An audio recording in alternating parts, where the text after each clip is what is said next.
Do you really think your new Sequoia can handle terrible roads? It's too damn big. I took another sip of my Stan's Wicked Ale and continued. Of course you need legroom under the steering wheel. You're such a keg. But I don't know, Ted. I'd never take anything like that to the Turkey Trail. I had a hard time getting up there in my old Land Bruiser, and it weighs half as much. The toxic late afternoon light filtered through the smoggy trees. Just another early summer day in the Los Angeles basin in the first year of the 21st century. I reclined in my chaise lounge next to Ted. We watched our wives swim in Ted and Alice's backyard pool. For once, they dispensed with each other's verbal claws. Smoky Mountains loomed over our neighborhood in Pasadena. Hey, they told me it could be anywhere, and that's where I'm going to go. Ted took a sip of Tooth's sheaf malt and belched. Yeah, I'm ready for the turkey run. I don't care about those horror stories. More energy.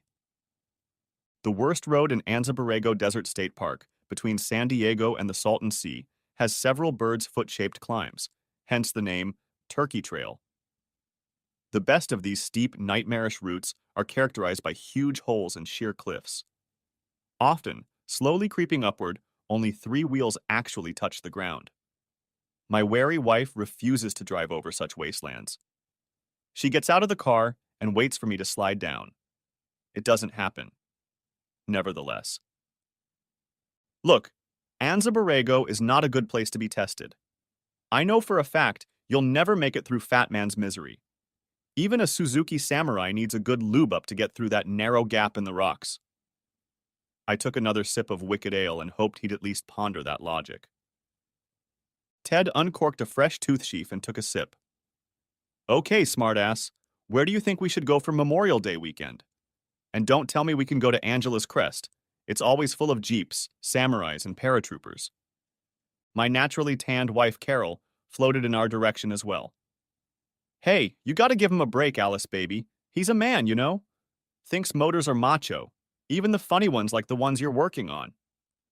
She turned and looked at Ted and then at me. So tell us, Bobby, what kind of test track are you suggesting? Someplace not too boring to celebrate, right? I thought for a moment about how to put Ted at ease. I know just such a place. There are some great mining trails east of Palm Springs in the Chuckwalla Mountains. They're rough enough to be a good challenge, but probably won't kill us. In the Chuckwalla Mountains? That sounds nice, Alice said. Yeah, it's pretty picturesque there, Carol agreed. What? An agreement between those two? It's a miracle. 2 couples around the pool. We are Bob and Carol. They are Ted and Alice. We are friends and neighbors here in Pasadena. Alice and I work together. We travel together in our 4-wheel drive vehicles. Our kids play together, go to school together, and on this sweltering Sunday all walk together a dozen miles from Carol's house in Burbank. Yes, the Valley. We're raising a new crop of Valley girls, Val gals. Vacant to the max, dewy-eyed. Are we all best friends? Not really. Just close friends with common interests like pool. For the most part, we got along well with each other. And that's a good thing. Making new buddies is hard work. If only Carol wasn't so bossy and Ted wasn't so flighty. Meanwhile, we adults spent the afternoon and evening alone. There isn't much privacy in this suburban community. The homeowners association doesn't allow high fences. No swimming before dark. And even then you have to keep a constant eye out for nosy neighbors. Damn prudes. So we spent our time prudently, relaxing, joking, and flirting, getting a little drunk, chatting, sketching out plans and fantasies. Ted and I were slamming around making plans for our excursion. I don't know what the ladies were planning, other than to ride side by side, look good, and poke fun at each other every chance they got. The usual. We planned to spend 4+ days together on Memorial Day. Would it be fun? Ted ditched his 4-wheel drive 4Runner for a new Sequoia last week, and he really wanted to put it to the test, as if he even knew what that meant. I mean, Ted was a pretty good, albeit lazy, real estate broker, but as an off-road enthusiast, he suffered from adequacy mania. Truth be told, Angela's Crest would have been a better option for him. But no way in hell his ego would let him even think about it. At least he still remembers his first aid skills from his long-ago army service, so he's not a complete coward on our forays. Some bickering ensued as we socialized poolside, fueled by alcohol. Who brings how much? Who is responsible for food and supplies? And the eternal clash of characters. I'm focused, and Ted is relaxed and lethargic. Carol is dominant, and Alice can't take any crap. I don't take orders from you, Carol. Save it for your peons. Resented Alice. Carol just naturally took command at every opportunity.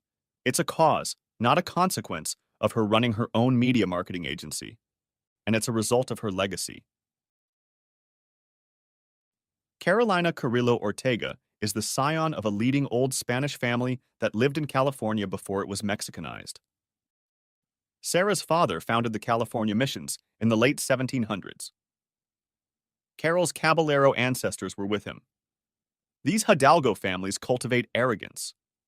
Humility is not helped by the fact that Carol's ancestors were Hollywood studio executives, and she herself was raised as a privileged valley girl. In her business, she ruthlessly exploits her cramped old Valhalla clique. She knows how to play networking games. I love her to death, but sometimes she drives me crazy. And so does everyone else, pro or con. My pedigree is almost as lofty. I'm Roberto Pico Ortega, and my family owned most of what is now Los Angeles until all the Spanish and Mexican holdings were stolen by the gringos. Well, that's history. I'm not going to be the lizard who brags that her grandfather was a T-Rex. Carol looked up at me. So, Bobby, are we going to swim some more, or are we going to get right to it? What, again? Hours later, the alarm clock rang. It was time to get dressed and go pick up the kids. Damn it. Monday morning. Another work week had begun.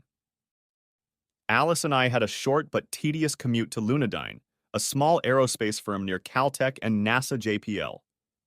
My Beamer was rushing down the I-210 freeway at 10 miles per hour and accelerating to 15 in the fast lanes. Damn, I hate Monday mornings. At Lunadyne, I'm a skilled hotshot. I design exhausts for jet and rocket engines. Alice is a super-duper gizmo gal, designing and assembling prototypes of electronic control systems. She's a brilliant technician, a pretty red-haired girl and a great camper, but her hot temper and diminished social skills leave a lot to be desired. She's not smart enough to be a manager. We have a techie truism. Those who can engineer, those who can't engineer, manage. Those who can't manage, manage engineer. I've heard this is true in other technical fields. Alice and I are neighbors. We work together. We eat lunch together. We commute to work together. We swim and play with our buddies together. But no affairs. We don't talk about any of that stuff by the pool. I mean, we've both been there, so why bother? Our conversations on the way to work are about work, what our teams do, the usual political, religious, social, economic, and cultural crap, how humanity is screwing itself over, our four-wheeling trips, past and future. Good, safe topics. Are you ready for summer to start? Alice sipped her mocha and stared at the traffic. And do you really think Ted's up for a challenging trip? To Anza Barocho? No way in hell. We jokingly called Anza Borrego Park Anza Barocho. Borracho means drunk in Spanish. But in Chuckwalla's? Yes, the roads I'm thinking of look rough, but they're in much better condition. They should be able to support the weight of the Sequoia. Ted has been talking for months about moving from our old Forerunner to a new toy. And now he's got this big Sequoia, bought with my money, and he's just obsessed with trying it out. Yeah, trying it out and testing himself. As if off-roading is important to his masculinity, as if that excuses him. But he's just not an outdoorsman, not really. She took another sip of mocha. Alice and I had scouting experience when we were young. We had survival and amateur skills. We were engineers for crying out loud. We built things. Carol and Ted had been privileged city dwellers all their lives. They had a common motto: let someone else do it. That's why they ran their own offices and delegated all the crap work. I'm not really a cowboy, I just bought a hat, I sang. Ted runs rough roads to prove he's a rough guy. To do that, he needs a cool truck, so he buys one. But that's not enough. I sang again, a very different song. But he ain't got no cow lips. Alice hummed. Yeah, and you have caballero lips, same thing. But look where they got you. She pouted at me. They led me to a life with my Carolina, the girl of my dreams, I laughed. Not so bad, huh? Alice sighed now. Give me a break. I know she has a great body, but how can you put up with that bossy bitch? Thinks she's the commander-in-chief in all of goddamn Pasadena.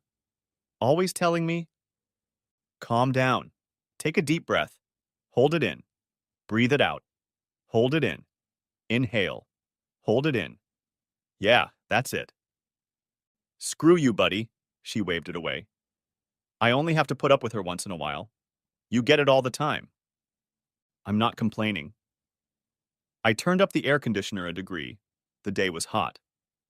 Hey, did I tell you about your annoying deadbeat husband? Ted's name was on his real estate agency, but he hardly worked, if at all. Officially, he was a broker, but his staff kept the office running while he played golf or squash with clients, actual or potential, or performed other important management duties. Right. Yes, Alice admitted. Ted does lead a pretty easygoing lifestyle, but he's very good with kids, has lots of time for them and errands. And maybe he's a little insecure, since I'm the primary breadwinner. You men have such fragile egos. Well, yes, of course, I said. I'm declaring a truce. How's the XJ9E project coming along? We returned to the safe territory of store talk. The week. I doubt either of us did much real work that early summer week before Memorial Day, 2001. Sure, we worked a lot, but mostly on the logistics of our trip. Alice and I were making gear lists and sending our companions to the store for the essentials. Rather, they were sending their movers to do the shopping. After all, that's what movers are for, right? Our kids, as usual, tried to ignore us, but we put them to work too. I'm going to run through the checklist again, Dolly. Start with, why do I have to do this? Whined my youngest daughter, Dolores. I have to do my homework. Right, and you'll do it right after we're done. Sometimes I think my daughters are socially retarded. They haven't yet learned how to manipulate their parents. What's wrong with today's kids? But you always make me do everything, my little drama queen whined. Why can't Rosie do it? Because Rosalita is busy helping your mom with her checklist. We're equal opportunity oppressors, you know. Now stop complaining and start on the camping gear. A tent. I don't care about your stupid tent, I said firmly. Check the tent. The sooner we're done here, the sooner you can do your homework, watch TV, play games, and call your friends. Sure, you can whine to them about how we're abusing you. But above all, pattern. Okay. Yeah, it's a tent from Sierra Designs, the one that smells like moldy nylon shea. Shit. Tongue. Okay, what about poles, pegs, rain netting, and ground cloth? Yeah, they're all here. All that dirt. Okay, there's a dozen metal stakes here, and none of them look bent, and so on, point by point. We checked the camp gear, tools, spare parts, and necessary items for the Land Cruiser. Carol and Rosie probably did the same with kitchen equipment, first aid kit, clothing, and supplies. I double-checked the maps and electronics myself. Alice was as meticulous as I was, and no doubt her kids, Suzanne and Carrie, were doing the same, except that Daddy Ted wasn't much help. Sure, he pretended to test all the functions of his new four-wheeler, but he avoided any real hands-on work or concern. Let someone else do it. Some of the decisions were easy. The kids would stay with Carol's family again, taking their pets with them. No dogs, cats, ferrets, or iguanas on this trip. Each couple took a tent and sleeping gear, a folding table and chairs, food, plenty of water and spare gasoline, various tools and portable VHF radios as a backup for cell phones. In steep and narrow arroyos, cell phone service and GPS would not work well, and radio time was free while cell phone time was not. Non-perishables were listed and loaded as we completed the checkout. Careful organization in the style of an engineer is how to make an adventure survivable. Pay attention to reality. Ah, reality. What is reality? Reality is crucial. The old hippie definition. Who needs reality when you have a good fantasy? Reality is a key. A friend has an ancient panel truck with a rattled transmission. This message is painted on his dashboard. Reality is the thing that stays after you refuse to believe in it. This should be pretty obvious. Does gravity disappear if you don't believe in it? Reality is what bites you in the ass. If it affects you, then it's reality. Otherwise, why worry about it? I always adhere to the definition of bites your ass when planning off-road trips and building turbos and exhaust systems. Injury and death certainly bites you in the ass. Checking and packing went slowly and easily over several days and evenings. By Thursday evening, we were loaded, fueled, and ready to go. Friday. We all agreed on a half day, or less, on Friday to get an early start. Walk into the office, shuffle papers, have a quick lunch, and leave. It was very easy for Carol and Ted, who just had to give the order to make it happen. Alice and I were the stars at Lunadyne, so we had no problems either. We easily opened the door to summer. Our little caravan set off just after noon, after the usual banal internecine squabbles. Ted and Carol both deserve to have the words PETA tattooed on their foreheads. That's right. Pain in the ass. Noon was early enough. We didn't have to fight traffic for 100 miles. We had a smooth ride to the outskirts of town on the far outskirts of San Bernardino and Redlands. Only a few jerk drivers deserved to be yelled at. Only a few truckers tried to kill us. Carol tapped away on her little Sony Vaio mini laptop as we drove and chatted about life, about the kids and their schoolwork, about our friends, about all sorts of stuff. A little bit of talking, a little bit of keyboarding. Deb, this is the Little Mac account, that's what we call it. We contracted with the California Macadamia Council for a marketing plan to make macadamias the most popular nuts in the world. Peanuts are going down, but almonds are on the rise, as are pistachios. That's their competition. You must be nuts to take this job, I joked. She sent me an unfunny grin. Okay, you've already heard about it. Macadamia? Really? Do they even grow in California? Of course they grow, but not very many.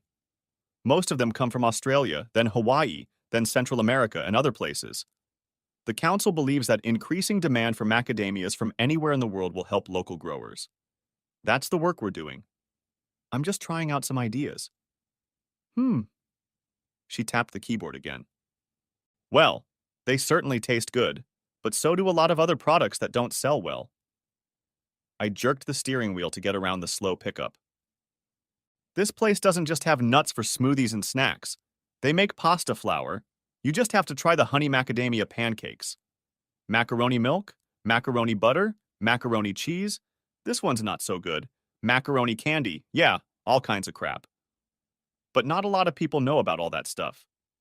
Yeah, that's our job, to capture eyes and minds. So you do advertising strategy? That doesn't sound like your usual specialty. No, not traditional advertising. The Mac board of directors wanted some cute slogan like Mac Snack Attack or I'm Nuts for Macs on TV and billboards. This is the 20th century. No, we'll run a viral campaign on the web. Start friendly, casual weblogs, subtly infiltrate news groups, forums, and chat rooms, but no junk mail, no spam. That's cowardly. Make it look grassroots, spontaneous, organic, with recipe clubs and idea sessions, all very modest. And it's going to be an internet-only campaign? Has anyone tried something like this before? A few. We're tracking how others are doing it. The best part is that it's very, very cheap. No expensive media buying, no mass targeting. It's more about creating an atmosphere. Create an atmosphere where Macs are a matter of course, a staple. Macadamia is on every shopping list. And how do you create an atmosphere? I looked at the troposphere surrounding us, draped in smog, and envisioned vapors of nuts. There are a million possible approaches, and we can try them all, almost for free. Each tactic will be tried separately. Change a few words and images, and measure the response. Keep what works and discard what doesn't. Our software generates automated messages that feel personalized. The artificial intelligence program reads the responses and adjusts to them, or asks a human for help. This is really the only cost item, and we take it offshore. Oh, hi. And she was tapping away at the keys again. High mountains surrounded us as we were interrupted. Carol removed a crackling VHF radio from its mount on the dashboard. Say that again, Alice. I didn't catch that. I said we could use a break. Let's stop by the dinosaurs in Cabazon. Got it. We'll take the Cabazon exit. I'll see you under the Bronto. It was actually a hollow concrete apatosaurus, 150 feet long. There is no such creature as a brontosaurus, but that's what they called it when they built it. I rolled our sandy beige Land Cruiser up to the restrooms. Ted's red Sequoia pulled up right behind us. The women hopped to the restrooms. Ted and I stretched out and looked at the dinosaurs, Big Dinny, think Alley-Whoop, and tall T-Rex.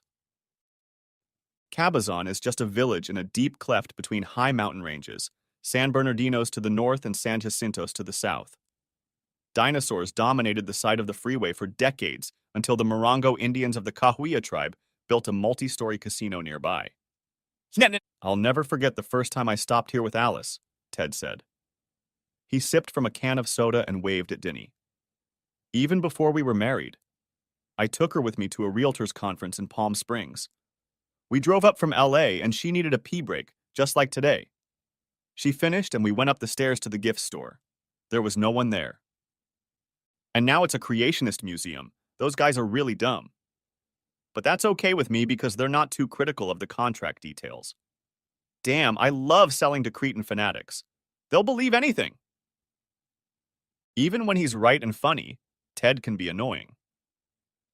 Alice came out of the restroom looking somewhat annoyed, but not quite pissed off. Carol came out a minute later, walking even slower. I guess that their argument inside wasn't too unpleasant. Why did I assume they were fighting? Because they fought a lot. 2 alpha bitches and no submission. Ouch. We went back to our cars. I took the lead again. Carol started talking. I held up my hand.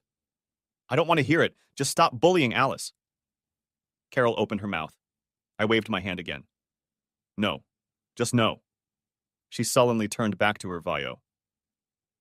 By the time we crossed Whitewater Pass, a 2-mile gap in the coastal mountains, and descended past sweltering Palm Springs into the Colorado Desert above the Salton Sea, the sun was already high and mighty. Waypoints: Desert Hot Springs, Palm Desert, Indio to refuel and snack on date shakes, then back above sea level and over Kiriako Peak into Chuckwalla Valley. South to the turnoff to the mine road in front of Desert Center. And here we were. We stopped behind the gravel road fence. Everyone got out of the car to stretch, breathe in some summer dust, and assess the situation. I waved at Ted, pointing to a map spread out on the hood of my Land Cruiser. He fussed. Where's the trail, Kemosabe? Ted covered his eyes theatrically and unnecessarily, looking around. The sun was already behind us. Over there, Tonto, I gestured to the southeast and smirked. Ted either didn't know or didn't care that Tonto was Spanish for idiot. I pointed to the map. We'll get off at the Red Cloud Mine trailhead and head for Chuckwalla's. The road past the mine is rough, but okay, and I know a good camping spot. Of course, we still have 3 or 4 hours of daylight left, but the sooner we get down today, the sooner we can start in the morning. Come on down. We got into our saddles and drove into the deserted mountains. I drove past spiny ocotillo thorns, prickly jumping and regal prickly cacti, sprawling green creosote bushes, and sword-shaped yuccas, climbing up a steep path through deep, narrow ravines to a wide, flat area where Carol and I were already camped. I parked in a familiar spot near the fire pit. Ted pulled in next. I'd chosen this place by the realtor's rule. Location, location, location. Open yet secluded. No one could sneak up on us. Yes, it made a difference in privacy. But most importantly, it was a direct line of sight to the cell tower at Siriaco Summit. We called home to let them know we got there okay. Everything is right, exclaimed Carol, jumping out of the Land Cruiser. We're back in nature, so let's all get out in nature. I need to feel the air. Damn, this is great. We set up our folding tents, laid out tables and chairs, and organized a minimal kitchen. Camp was set up. And Carol turned on some salsa music on her tape recorder and started dancing. I joined her. Ted placed an icebox under the table filled with chilled wine and beer. Alice handed out drinks to everyone and twirled in a dance around Ted, her long, straight hair flowing like cherry cider. The sun disappeared behind the high western mountains as we frolicked and howled. Ted and Alice cooked a hot supper, and Carol and I built a fire at Presto Log. No, we're not burning native vegetation. Dinner, wine, cleanup, jokes, and songs, gazing into the flames. It was a good night. Saturday. We all emerged from our tents in tracksuits and grim smiles. Alice fired up the Coleman propane stove to boil water for a Mexican mocha, instant coffee plus cocoa plus tequila. Ted made hearty burritos for us. Breakfast of champions. We warmed ourselves by the morning fire, and after Ted and Carol chatted a bit about business, began discussing the day ahead. There is virtually no cell service or GPS where we are headed.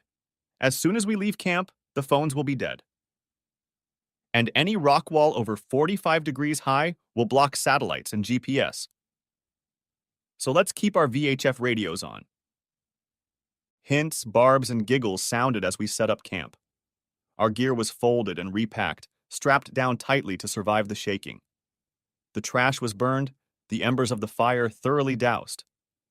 The only traces we left behind were cold ashes and disturbed dust. We are responsible campers. It was a fun day. We hiked down blistered dry scour holes and down uneven rocky trails to old mines and adits. We had to chain the four-wheel drive vehicles together to traverse some steep, muddy sections and eroded dips. We got dirty. When we set up at a remote campground in the evening, we were all sweaty, dirty, and exhausted. The showers we'd set up at the campground were as good as it gets, as was the sunrise tequila dessert. I'm getting ahead of myself. Our new camp was within line of sight, barely, of a cell phone tower. We called home to see how things were going. Carol's folks handled minor childhood crises with their usual aplomb. No one missed us much.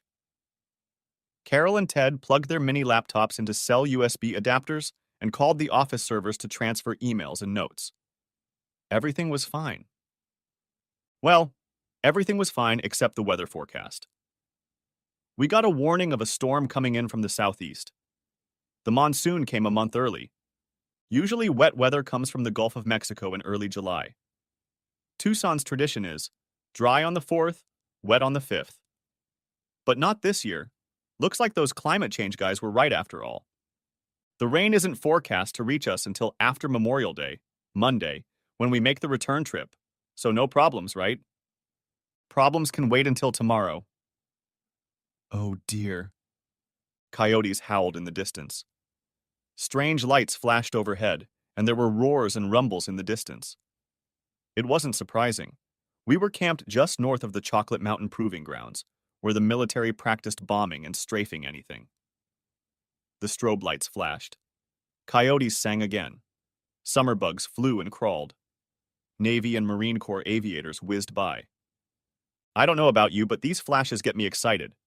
Carol, too.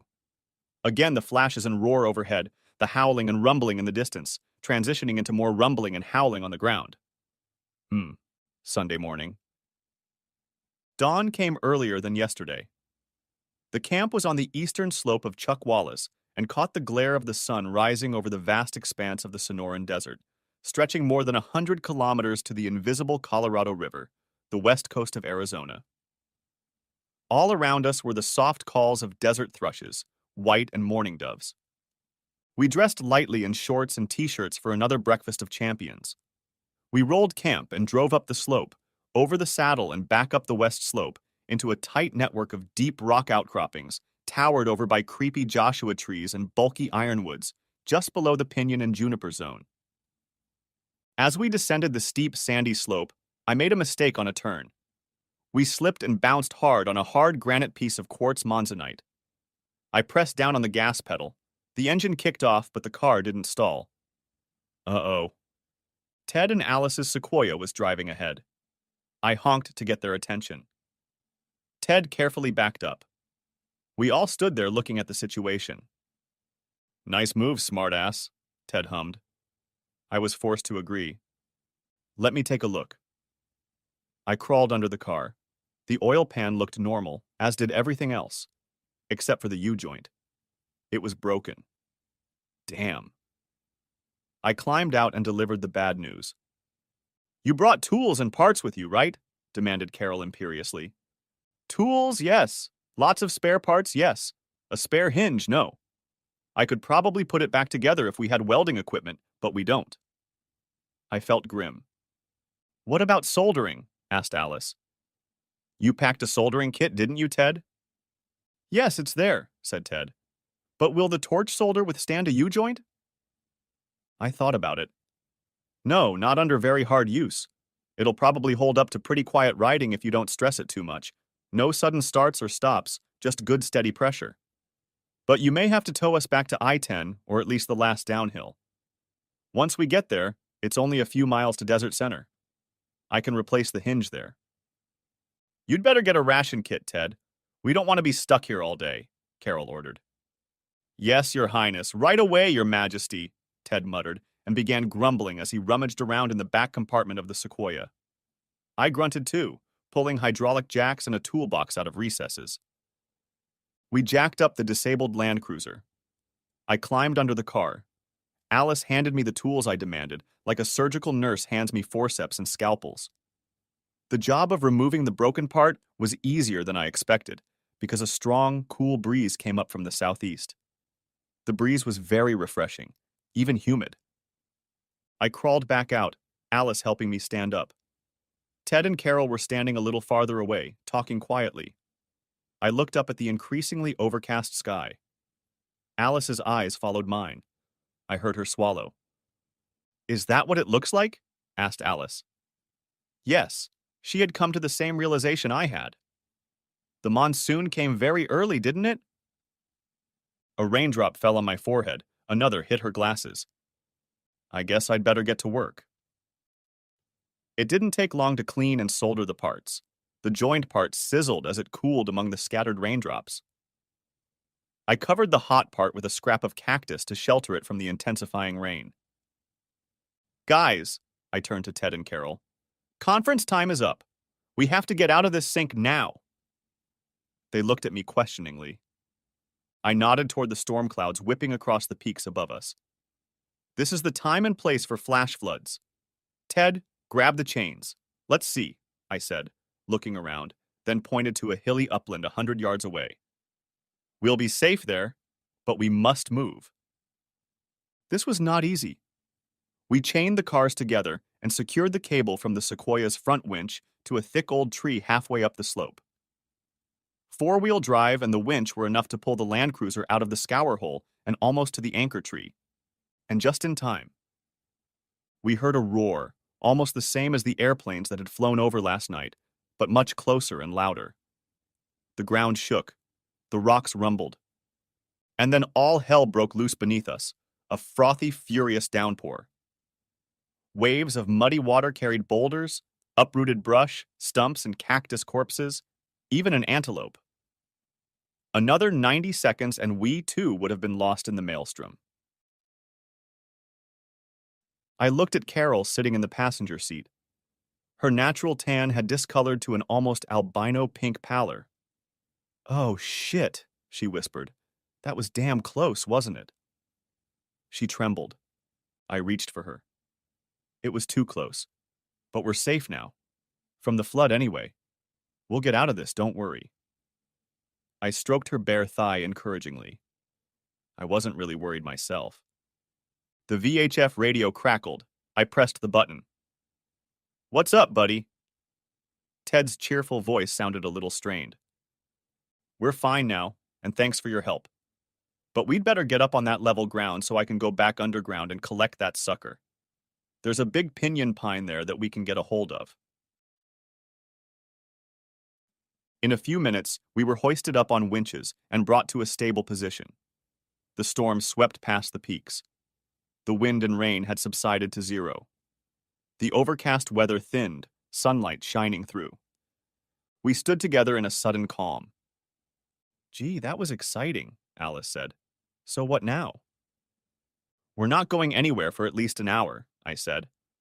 That'll be enough time to make sure we don't get flooded again, and to let the sand soak through and get hard enough to ride on. Carol and I had an idea before we even got up here, Ted said. Your brazed U-joint may or may not hold up. This ditch leads right to the trail to the Red Cloud mine, right? We thought we'd stop by the parts store in Desert Center and get a new one. They only cost a few bucks, right? And if we're going to do that, we better do it today. Tomorrow's a holiday and most of the stores will be closed. I hesitated. Yeah, that sounds reasonable. But maybe you should take Alice? Why does Carol have to go with you? Because it was my idea. And anyway, I haven't ridden in Sequoia yet. There was determination in my wife's voice. Alice looked at Carol, then at me. Oh, let them ride. I thought perhaps she was annoyed at having to listen to their banal business chatter and entertainment. I hesitated, but seemed to be outweighed. Okay, let me find the part number. Get a factory part, not one made in China, and keep the VHF just in case. We secured a tarp shelter on the trunk of the Land Cruiser and laid out a table and chairs. We would be comfortable waiting. I walked down to the scour and stood on the packed sand, testing it out. It seemed solid enough. The water had stopped flowing an hour ago. I climbed back up. Alice and I hugged and kissed our friends before they left. You know what it's really like, don't you? Alice turned to face me. No, tell me. I really gave no warning. They want to hang out together for fun. I must have pictured a classic open-mouth double-take. What? Cheating on us? My Carol? Your Ted? I shook my head. That's what this weekend is all about. They planned it. Not the damage, of course, but they knew they'd find an excuse to get away together. To get away somewhere private. There was sadness in Alice's voice, but conviction. And what makes you think they were planning something? Ted's a little careless with email, passwords, and computer security in general. He sends everything to the kill folder, empties the recycle garbage can, even defragments. But he doesn't do any disk cleanups, so it's easy to recover. Besides being great with circuits, Alice was also a DOS, Windows, and Nix guru. She knew her shit, and she knew about security and encryption. Some of the little things he did and said made me wary. Hacking into his laptop was child's play. There's probably traces on Carol's Vio, too. Would you like to take a look? My insides rumbled, but not from hunger. Did I want to see proof of my beloved's lifelong infidelity? Did I want to know I'd been turned a blind eye? Not really, but it's probably better. Let's see if she left it in the car. Carol picked up her purse, but not her laptop. I started it up. Alice took control and played it like the maestra she was. What's her usual password? I think she mostly uses her date of birth, the 20th of October 65. Okay, let's see. Oh yeah, right into her email. Nothing weird about that. Now I'll check her mail for the last couple weeks. Yep. There's a bunch of emails from Teddy, but they're encrypted with a different password. Alice tried several password cracking schemes. Maybe my birthday? I suggested. Wait, I have an idea. She pressed the key again and shrieked softly. Got one.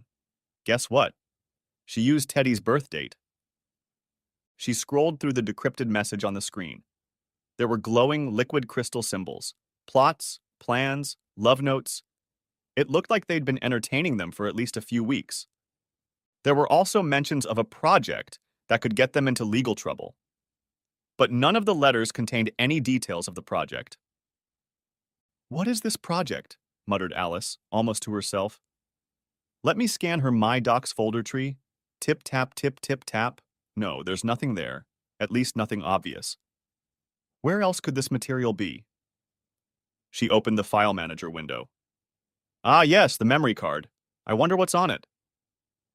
A few more keystrokes and another, aha, now Teddy's password again? Yes. And then, oh shit. I crowd next to Alice, our heads almost colliding.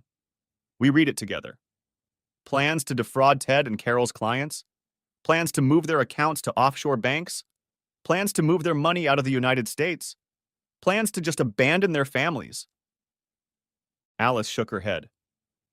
I knew Teddy had some schemes, but I didn't expect anything like this. I didn't find any of it on his laptop. They probably both keep their important stuff on memory sticks, nothing on servers or local hard drives. If Carol had pulled the thumb drive, we'd never know. She looked at me. As long as they kept their computers offline with the memory cards inserted and pulled them out before plugging them in, no search would have ever found those materials. The most reliable way to transfer data is to just hand someone a flash drive. I let paranoia bite me. They can't think they can get away with this, much less a 1-2-3. No way. They must have some kind of plan to shift the blame. What's their backdoor? What's their scapegoat? Who's going to be scammed? Are we in danger? Alice's eyes sank into mine.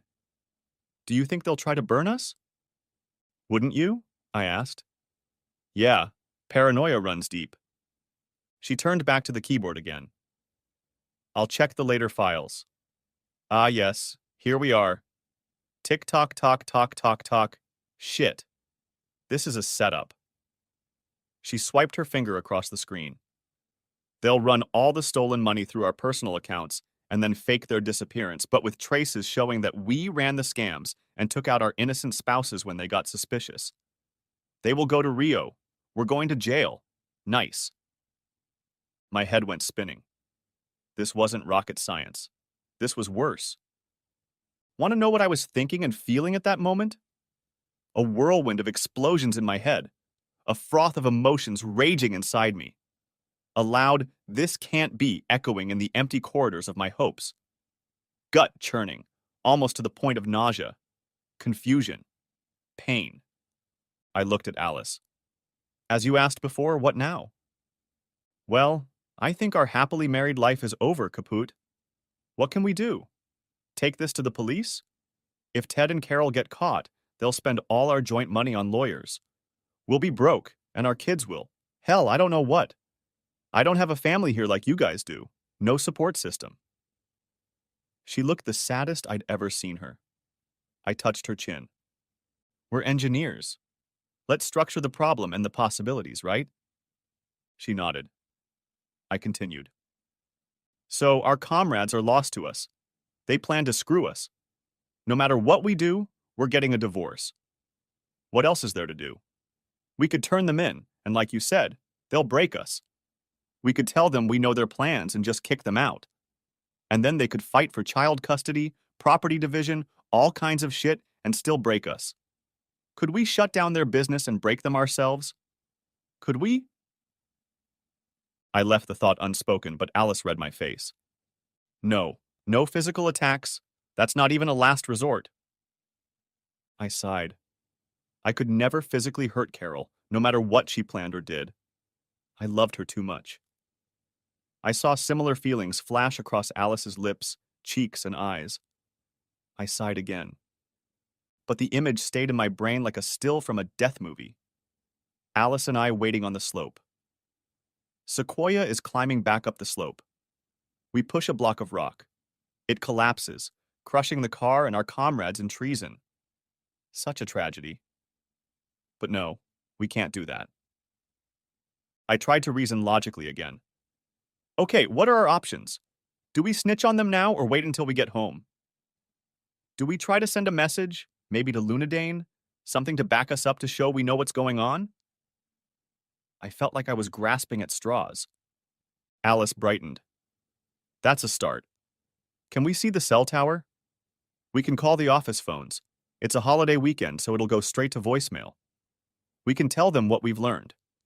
Then if anything happens to us, we'll have a trail to follow. And if there are arrests, we'll have documentation. And I have spare memory cards. I'll copy everything, and we'll have even more evidence. Good ideas, I said. But we still need to get out of here in one piece, so we should play dumb when they come back. For now, it's fine. We'll act like normal. But yes, we should make preemptive calls. Start copying all the emails and notes. I'll try to find a good way to signal. I checked the topographical map. I had a good idea of our location, and the map showed a straight line to the cell tower from a nearby notch just a couple 100 feet above us. I see a good perspective. I turned to Alice, climbing up the slope. I held my Nokia phone like a water carrier's willow wand, looking for a stream. There were no streaks. I climbed higher. No bars. I reached a notch. No. Maybe on the sides of the notch, I thought. I climbed up the rock face. The stack of granite boulders rose 25 feet above the surface of the slope. Many of the boulders reached 10 feet across. Spiny cacti protruded from some places. I carefully climbed to the top and pulled my cell phone out of my pocket. 1 bar. "I've got a signal," I shouted. Then I shouted something without words. When I turned around, the rock shifted. I mean, it shifted. That is, the big goddamn pile of big goddamn rocks I had climbed on decided to go in a different direction. I mean down. And me along with them. It's a very creepy feeling. Everything's silent. You're on top of the world. Then the world disappears and you fall. And the world falls with you. Not little grains of the world. Huge chunks of the world. Most of which are much bigger than you. And all of which are ready, willing, and able to thoroughly pound you into a strawberry mass. And I used to dance on this rock mound with boulders as dance partners. Uh-oh. I was expecting to hear, nothing but oblivion. But that didn't happen. When the sound resumed, I heard rumbling all around me. I didn't hear my ankle crunch. I did, however, hear myself mutter, "Oh, shit." Do you believe in miracles? Up to this point, no, not really. But after that moment, I was alive and awake and bruise-free, lying on an uneven sandhill and completely unharmed except for a numb, broken ankle. A miracle. Alice ran up the slope to where I lay. "Bobby, oh, Bobby," she sobbed. She threw herself down beside me. "Bobby, please be alive. Please don't die. Oh, Bobby, Bobby." I shifted my gaze from the nearest peak to her tear-drenched face. "I'm not dead, Alice. I'm not even badly hurt. But my ankle is broken. That's all, I guess. Calm down, Alice." Alice pressed herself against me, lying on the damp sand, clinging to me, kissing my face and sobbing. "Oh, shit, Bobby. I heard that rumble, and I looked up, and you were falling along with the huge rocks. I thought for sure you were dead. You're my best friend, Bobby. I can't lose you. Oh, shit, Bobby." Alice pulled herself together and sat up. She stood and wiped the sand off her jean shorts. "You can't stay here. I'll take you to the Land Cruiser. Maybe, yeah, if you can stand on one leg, I'll support you." We slowly made our way down the slope to the car, me bouncing on my good leg with my arm around Alice's shoulders, step by step, stumbling. A couple times I almost fell into a thicket of prickly cacti. I sank down onto a folding chair. Alice moved my legs over to the other chair so my feet were elevated, and I leaned back. It was almost a relaxed pose. "You can't stay there. I'll get the camp ready and tuck you into the tent. You need to lay out in the sun and weather until they come back." Alice fussed with the gear, and soon I was lying inside, snuggled in, putting my feet up on the air cushions. My head was resting against the tent door. She sat down on the ground next to me. "You're a lucky man. Except you didn't get smashed to pieces, I mean. But I remember enough first aid rules from my scouting career. Your legs are up, you're not in shock, your skin isn't clammy, your pupils aren't constricted, just pain." She looked into the medical bag. "Okay, here are the painkillers. Better not wash them down with tequila." I swallowed the pills, washing them down with Gatorade. But now all we can do is wait. Teddy was a medic in the army. He'll know what to do with you. Remember, we're playing dumb. Don't let them get suspicious. We waited and chatted and made plans and waited. Sunday afternoon. The sun had passed the zenith. It felt like summer had arrived. Ted and Carol had been gone for 5 hours. Okay, I can understand it took them an hour each to drive to and from the desert center. But an extra 3 hours? I wonder what excuses they'll come up with. There was an occasional crackle on the VHF, but no clear signal. Alice tried several channels, but there was no answer. The rocky canyons blocked the radio waves too well. It was as if we were in an electronic dead zone with no way in or out. Finally, we heard the rumble of the engine. The Sequoia climbed up the bank, then up the slope and parked next to the Land Cruiser. Ted and Carol looked rumpled and ungroomed as they got out of the car. Hey guys, sorry it took so long. We had to pull tree trunks and debris out of the trails. The winch can only do so much. We had to put a lot of effort into it, Ted explained. Ah, so that was the excuse. Hey Bobby, my favorite wife asked. Why are you in the tent? Are you okay? I had a little accident, I said. Fell off a block of rock. I'm just clumsy as hell. I know my ankle is broken. I think that's it. Carol looked shocked. She ran over to the tent and knelt down beside me. Oh my God, Bobby, are you okay? She held my head, asking the stupid question. If I was okay, I wouldn't be lying here, I thought quietly. I've had better days, but I think I'm still okay. I smiled weakly. Ted switched into war medic mode and knelt down next to me. Broke, huh? Let me check you out. Alice, could you get my first aid kit from the trunk? Yeah, right. Carol, you're going to have to let go of his head. He looked at my pupils, felt my skin, skull, and neck, measured my pulse and blood pressure. Your vitals are normal. He reached into my tent and gently felt my leg. Does it hurt? Does it hurt? Ouch! Okay, it does hurt. Yeah, it's broken, it's fine. I can set it right real quick. He pulled out an inflatable splint from his kit, wrapped it around my swollen ankle, and inflated it. Are you on pain medication? I grunted a yes. That's about all I can do right now. I can inject you with a dose of Demerol if it really hurts. Nothing life-threatening, but you'll need to have an x-ray. And I want to make sure you don't go into shock. The question is, Carol turned to Ted, what do we do next? Do you try to tow us out of here? Or just take Bob to the doctor, or what? I intervened. Look, I can't walk, but I can crawl, and the other parts of me still work. You can stick me under the Land Cruiser and I can bolt on a new joint. And then, I don't know. I guess I'll put stuff in the back so I can lie down with my leg up and brace it. Alice, you're a good driver. Better than Carol in the countryside, right? Carol nodded. I confess I'm not good at driving on rough roads. All right then, Ted said. Alice and I will drive. Now get the Land Cruiser fixed and ready. The sooner we get you out of here, the better. Raindrops were falling all around us. Yeah, sooner is definitely better than later. All three of us helped me get under the landing gear. I quickly replaced the hinge. I was surprised when Carol told Ted and Alice to walk around for a few minutes, and herself climbed in beside me and hugged me. On my undamaged side. Phew. Oh, Bobby, are you okay? Really? No nonsense? She looked and sounded upset. Was this woman really going to betray me like I'd read in her notes and emails? I knew she could act and manipulate like a champ. Was she really faking it? She certainly seemed sincere. Like I said, I'm feeling better. I admit I was worried when those boulders went out from under my feet.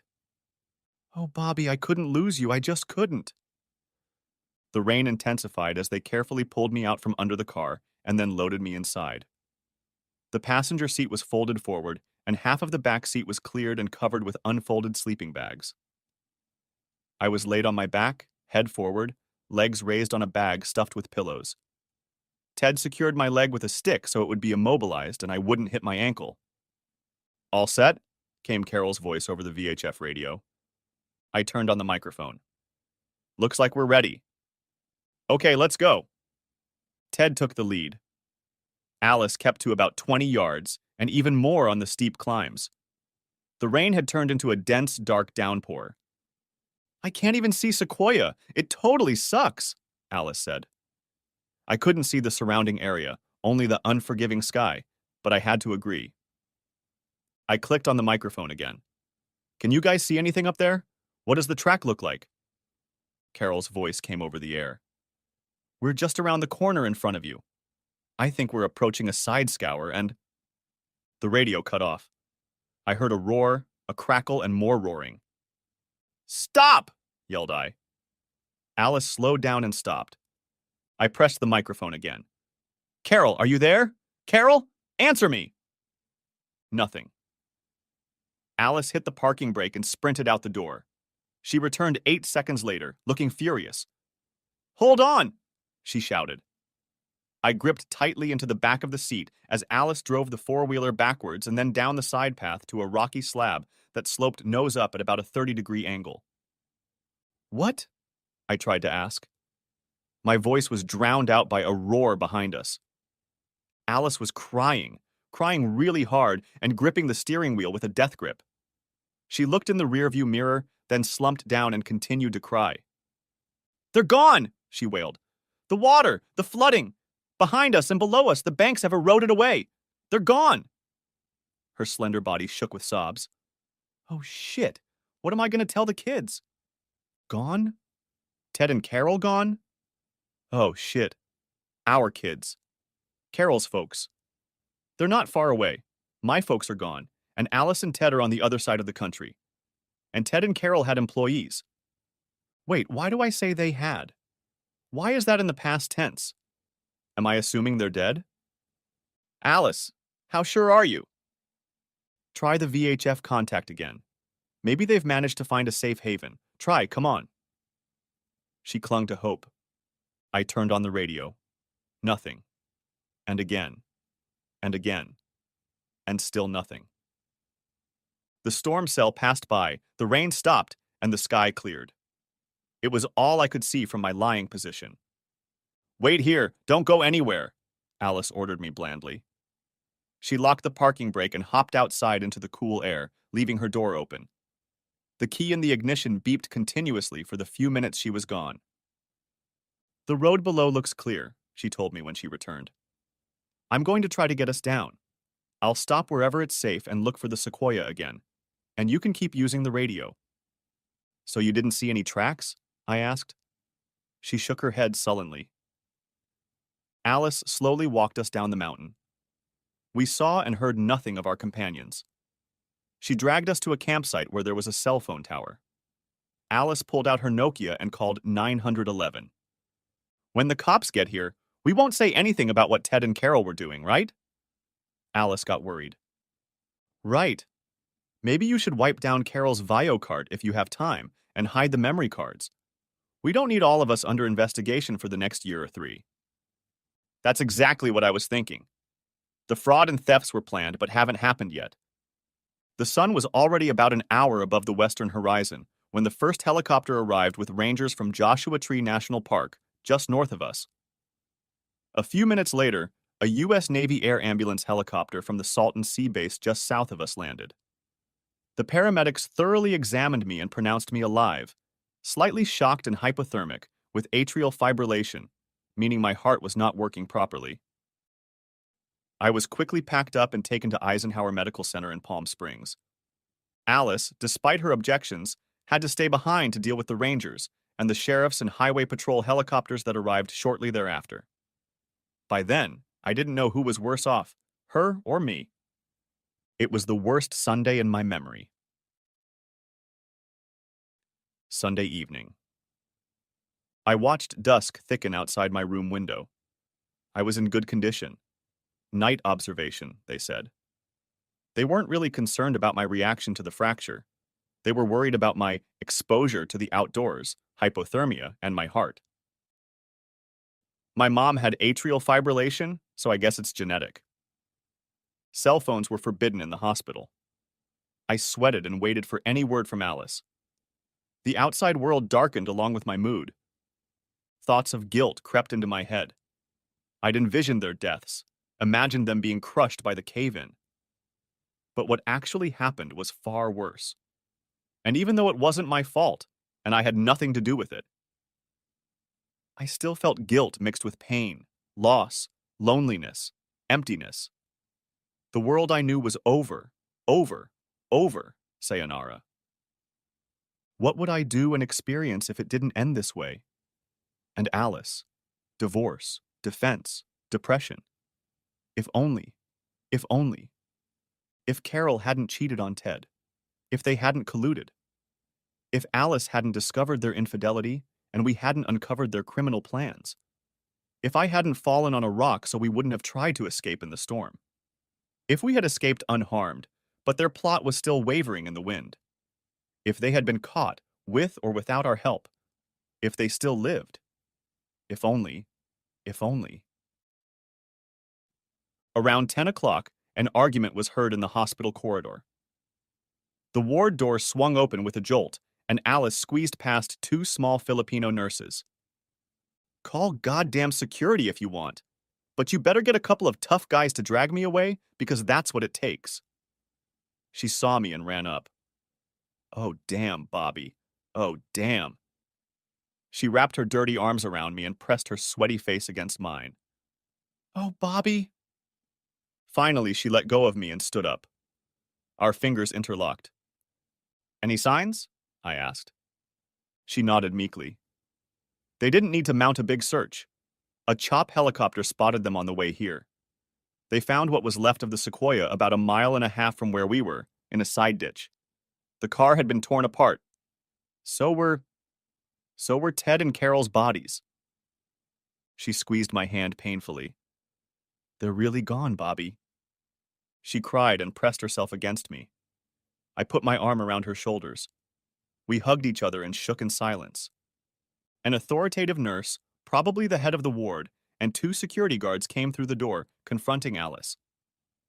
Look, we're not very strict about visiting hours in situations like this, but you shouldn't treat my nurses like this. Miss Olson, you have 5 more minutes, and then my guys will escort you out. Don't waste your time. The nurse left. The thugs stayed behind. I've called everyone, Alice said. Carol's folks are bringing all the kids here tomorrow. They wanted to charter a plane and leave tonight, but I said no. My dad, Ted's mom, and your sister will meet us late tomorrow night at home. What are you doing tonight? I hope you're not going to sit through a vigil? Ha! You're not sick enough for that.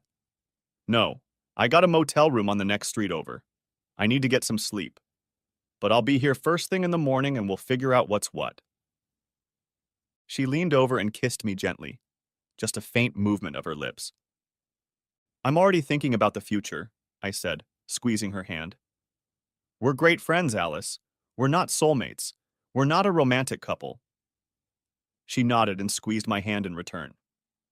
And I really want us to stay friends, whatever it takes. She nodded again. Yeah, I'd like to stay friends too, but maybe with benefits?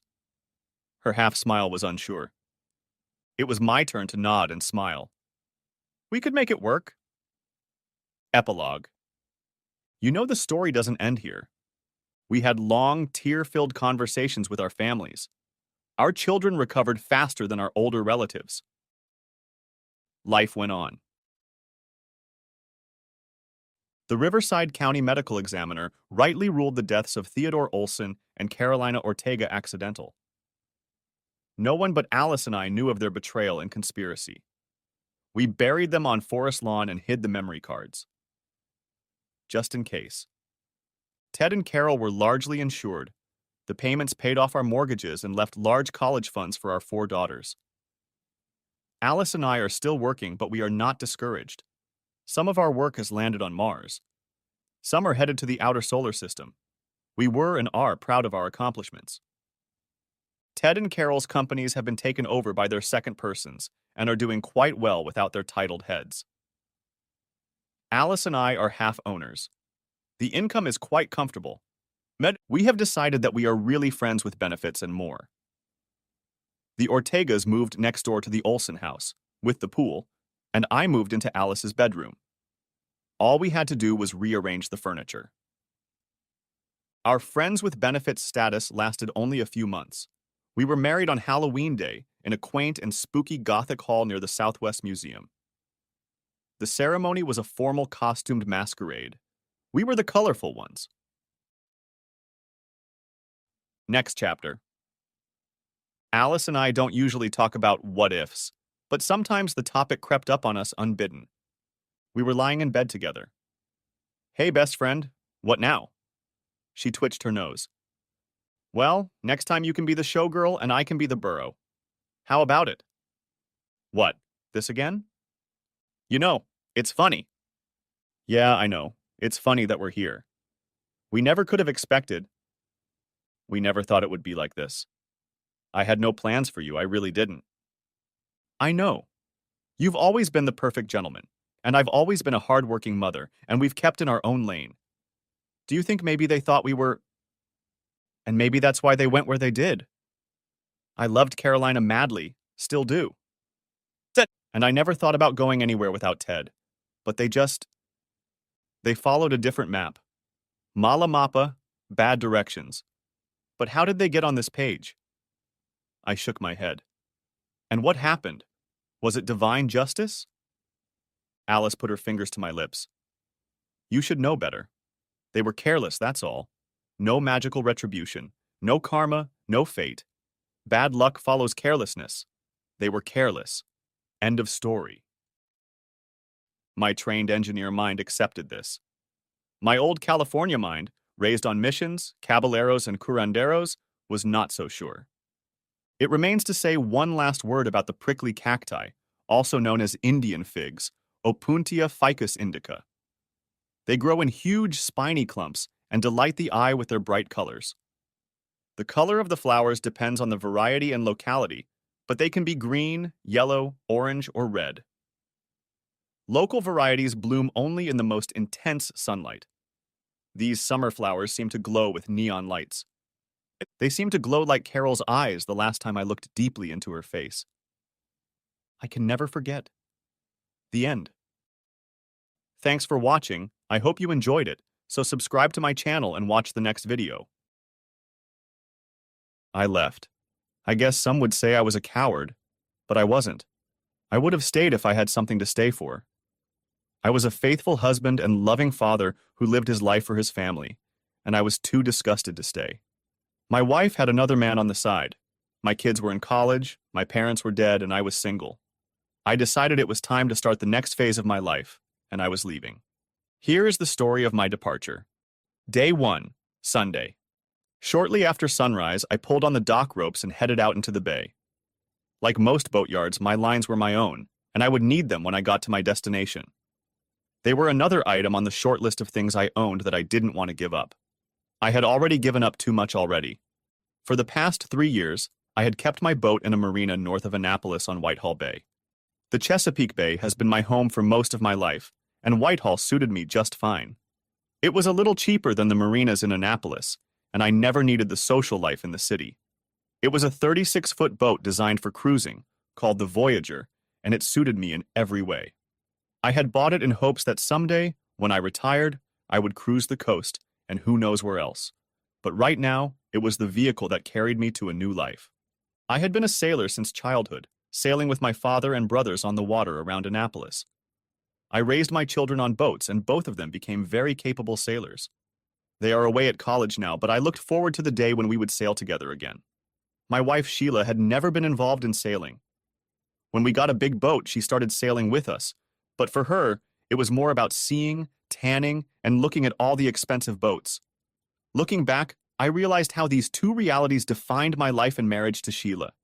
It seemed like it was always about impressing others, and no matter what she had, she always wanted more. Now I realized I couldn't live that way.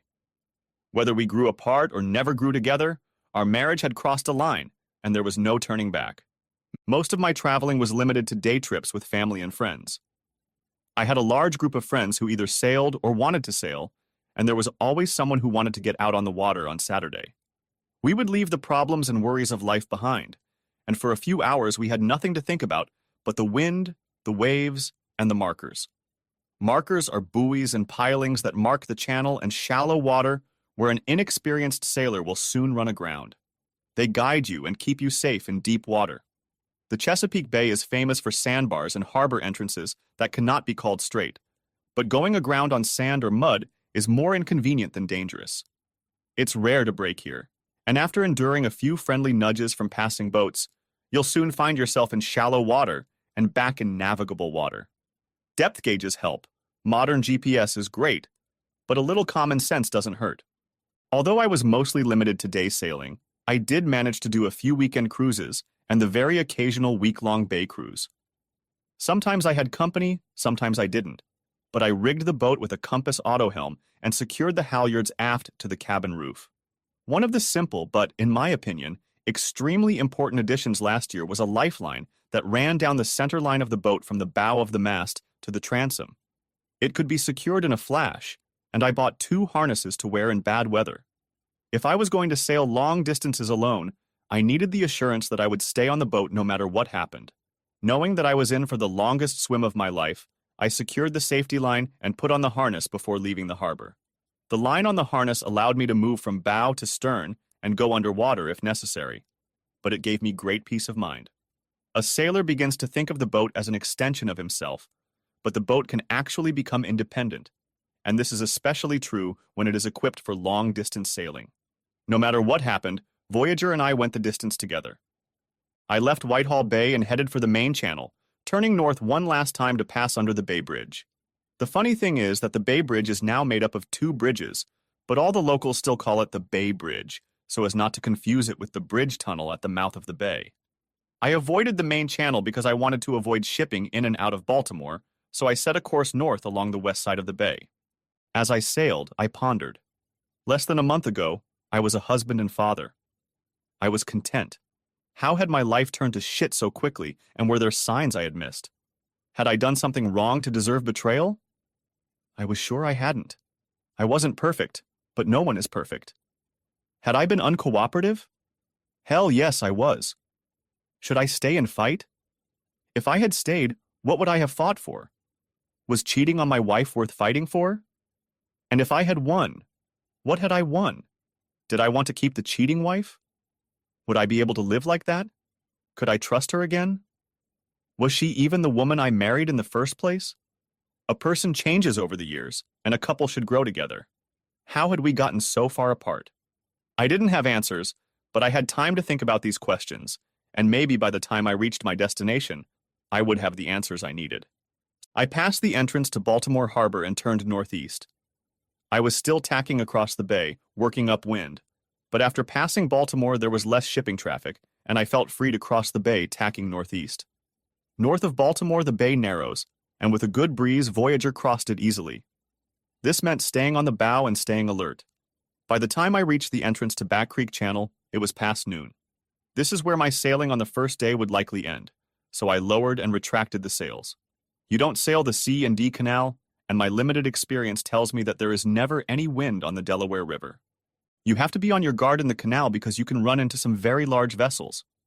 On this day I was lucky, and the canal was virtually clear. It was just me and another vessel headed for the Delaware, and one small vessel going to the Chesapeake. It was an easy crossing, and soon I was in the Delaware River, heading southeast. I was now in new territory.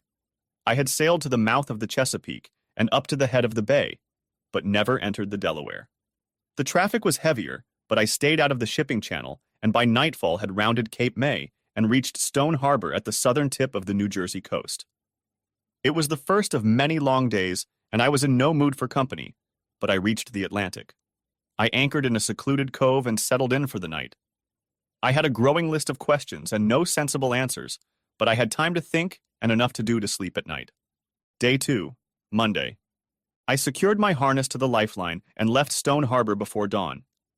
I had a feeling it was going to be a rough day, and I wanted to be ready for it. I had lived most of my life in sheltered waters, but this morning I was heading out into the unknown, and I was alone. The wind was moderate and steady out of the east, and the sea was higher than in the Chesapeake, so I decided to put a Genoa in addition to the mainsail and jib. The extra power would help us get over the waves, and the wind wasn't too strong to carry an extra sail. I should probably explain something now. The 2 sails on a cutter are more properly called a yank and a jib, but I grew up on sloops with small jibs and large Genoa. I never got rid of the language of my youth, so I refer to Voyager sails as staysail and Genoa. Everyone seems to know what I mean. As I headed northeast along the New Jersey shore, I also checked the weather forecast. A tropical depression was approaching from the south, but it was still 24 hours away, and I had time to enter the sheltered harbor this evening. The Jersey coast is famous for having too few good harbors where a sailor can take shelter during a storm, so I listened to the Weather Channel on the radio. I had an inexpensive solar panel that I could mount on the cabin roof that produced enough power to run the radio and could charge the engine battery if the generator went dead. The Voyager had a small diesel engine, and so far it had been perfectly reliable, but when you're at sea, you want to keep your options open.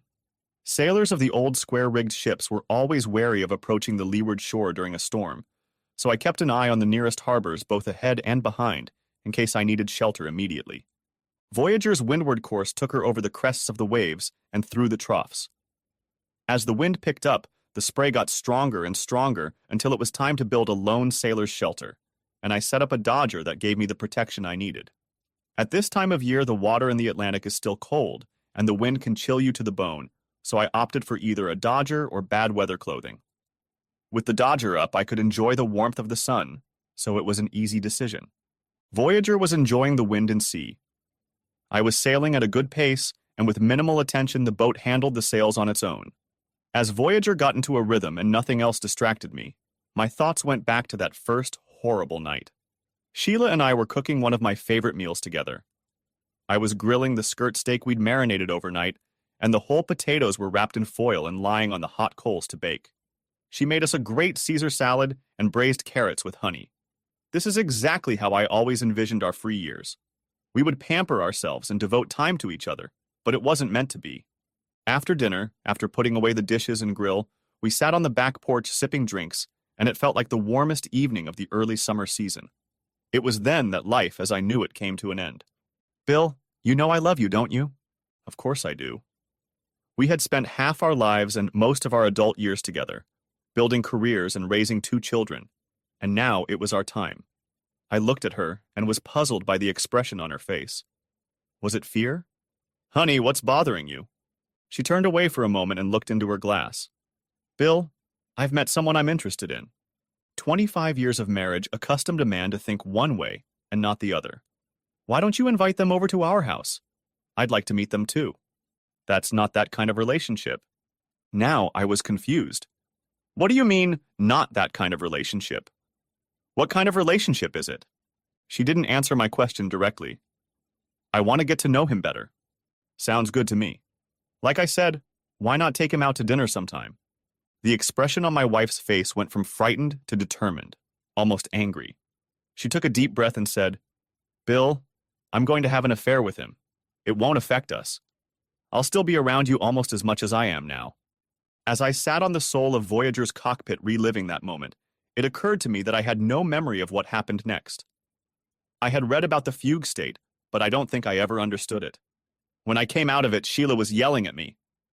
Bill, damn it, are you listening to me? I shook my head and reconnected to the world. I muttered, Yes, I'm listening. Well, what are you thinking? What do I think about what? Damn it, Bill, what do you think about what I told you? I stiffened and muttered, You told me you wanted to have an affair. Now she was annoyed. I told you I wanted to be alone. The kids are grown and I need some personal time to recharge my batteries. I wondered if I should say, And where exactly do you plug the charging cord into? But found no point. What's his name? I could feel the anger building up inside me. It doesn't matter. You don't need to know. I shouted, What's his name, bitch? I'd never raised my voice at her in all the years we'd known each other, and in that moment, I wondered if that was a mistake. She recoiled, and for a moment I saw a look of fear on her face. But it passed. If you're going to talk to me like that, I'm going to my room. You can sleep in the guest room tonight. I thought, well, bitch, it's our room, not yours, but right now I wouldn't sleep in the same bed with you if my life depended on it. Mentally, I screamed, but used all my discipline to keep quiet. After that, I sat on the back porch for hours and finally went to the guest room, but I never fell asleep. I was up and out before the alarm clock even rang. The movement of the boat brought me out of my reverie. The boat had slowed down and seemed unsteady. She was struggling. I looked up at the roof, the wind had veered to the southeast, and I decided to change course. If the wind blows the sails too sideways, they can deflate like airplane wings. Then, the boat would experience difficulties, and the graceful movement of the hull through the water would cease. In any case, It was time to move further east, or I was approaching the shore. We turned east, and I reset the auto helm, but the wind was increasing, so I went ahead and pulled up the jib. The boat then settled into a comfortable motion with minimal mainsail and Genoa trim. If the wind increased even more, I would have had to furling the Genoa and raising the jib.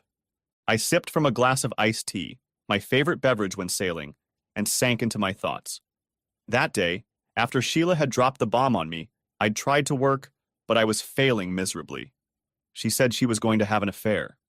What kind of wife tells her husband she's going to have an affair if she hasn't given him a test drive yet? She was already taking time away from us to be with him. I've known Sheila too long to think she didn't do it with this guy before telling me. She didn't ask permission. She was notifying me that she was developing an affair. I lost control of my composure, grabbed my coffee cup, and hurled it at the wall of my office. At that moment, my secretary walked through the door. "Bill, are you okay? What happened?" She saw the hole in the wall and the coffee splattered everywhere. "Yeah, I'm fine." She looked at the wall again. "It's not okay." "What's going on?" Carol had lived with me for over a dozen years. She was about my age and had previously been married to a potential player who couldn't keep it in his pants.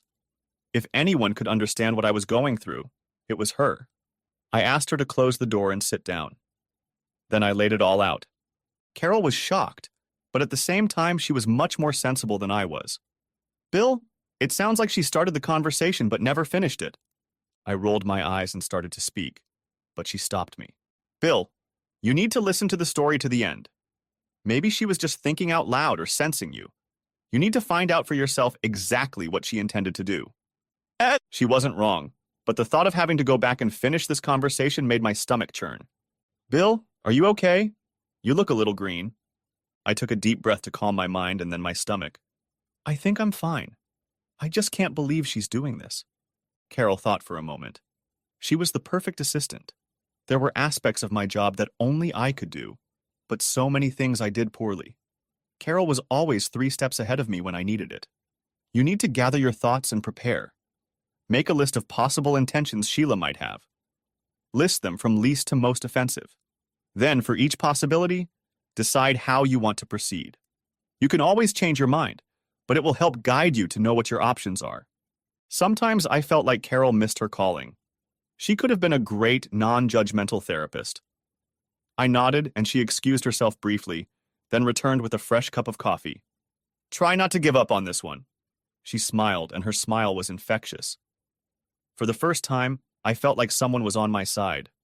I spent the rest of that day working on my list. Carol must have distracted everyone who tried to look in on me, because it's rare that someone doesn't come to me for instructions. I wrote, crossed off, then started again.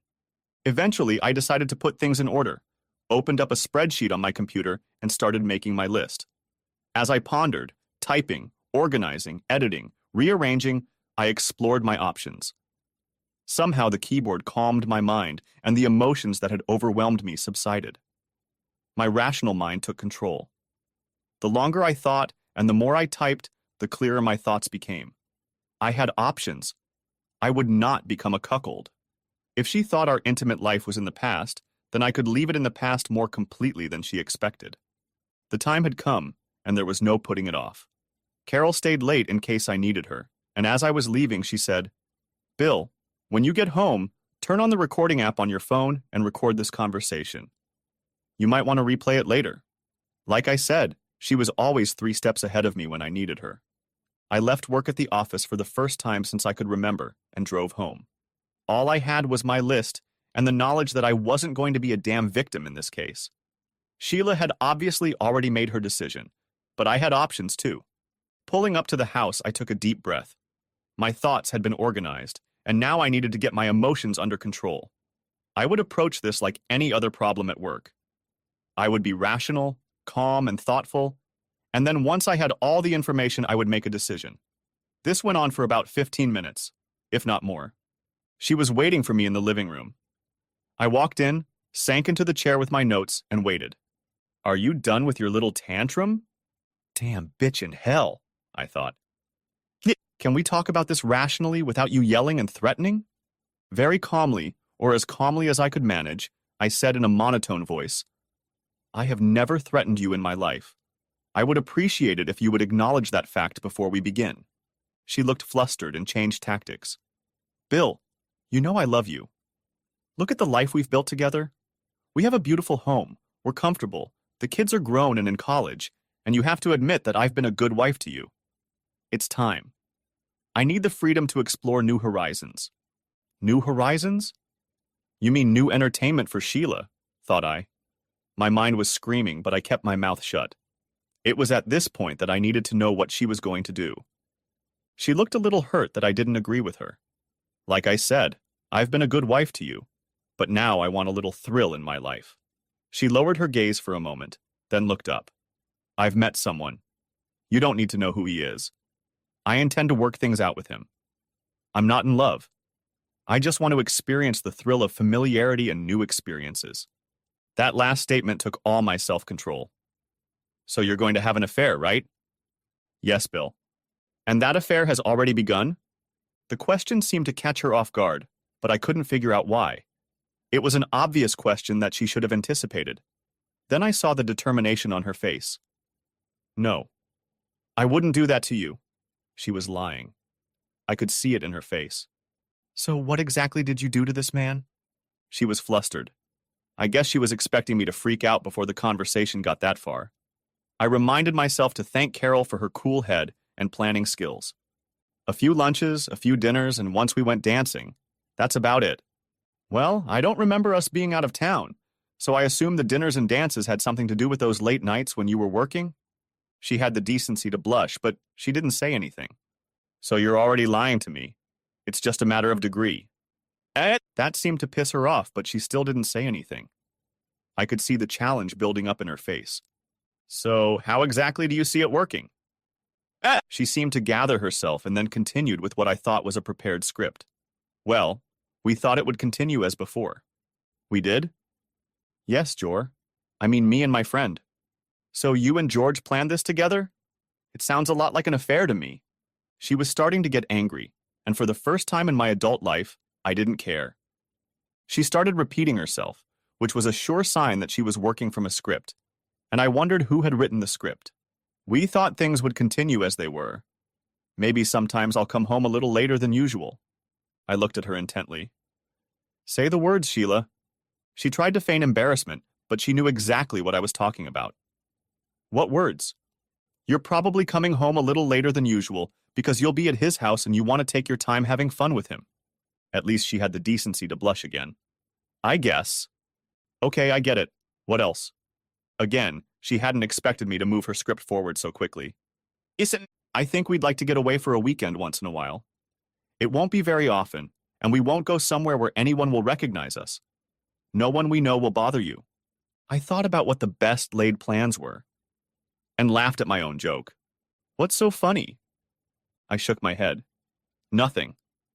Are you still trying to convince me that you haven't had sex with this George guy yet? She didn't answer anything, but at least she didn't repeat her lie.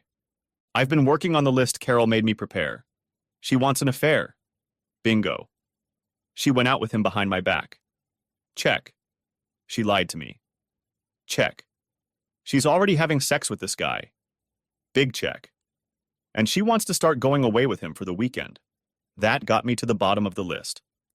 The only option I had was divorce. Game over. Let me give you a little gift, Sheila. I want you to pack a bag and go to his place tonight. Spend a few days with him, and then we can talk again when we've both calmed down. But I want to stay here and work this out with you, Bill. I'm still your wife and always will be. I looked at her and imagined my hands around her throat as I squeezed the life out of her. No. You want to leave tonight and spend a few days with your boyfriend. If you don't leave, I don't know what I'm going to do. The fear in her eyes was palpable now. I guess she finally realized the anger that was boiling up inside me. I looked at her, and I know my eyes narrowed. In a monotone voice, using the last remnants of my self-control, I said, When you take away a man's self-respect, you take away his control over his emotions. You shouldn't be here tonight, Sheila. You're not safe. I didn't need to tell her twice. She went to her room, and 10 minutes later, she left the house with a small suitcase and left. I was as fit as a fiddle and just sat in my chair until the sun went down. The boat slowed down and the sails began to fan out. This movement brought me out of my reverie. The wind had retreated to the east. The foresail was still furled to port, and the mainsail was being stretched. Sails are a means of propulsion, and when they go backwards, it's like going off course. The boat slows down, and the auto-helmsman loses control. Once the boat stops responding to the helmsman's actions, the back sails veer the boat off the correct course, and the sailor has nothing to do but drift downstream until the helmsman regains control of the boat's course. When the boat demands attention, one can't dream.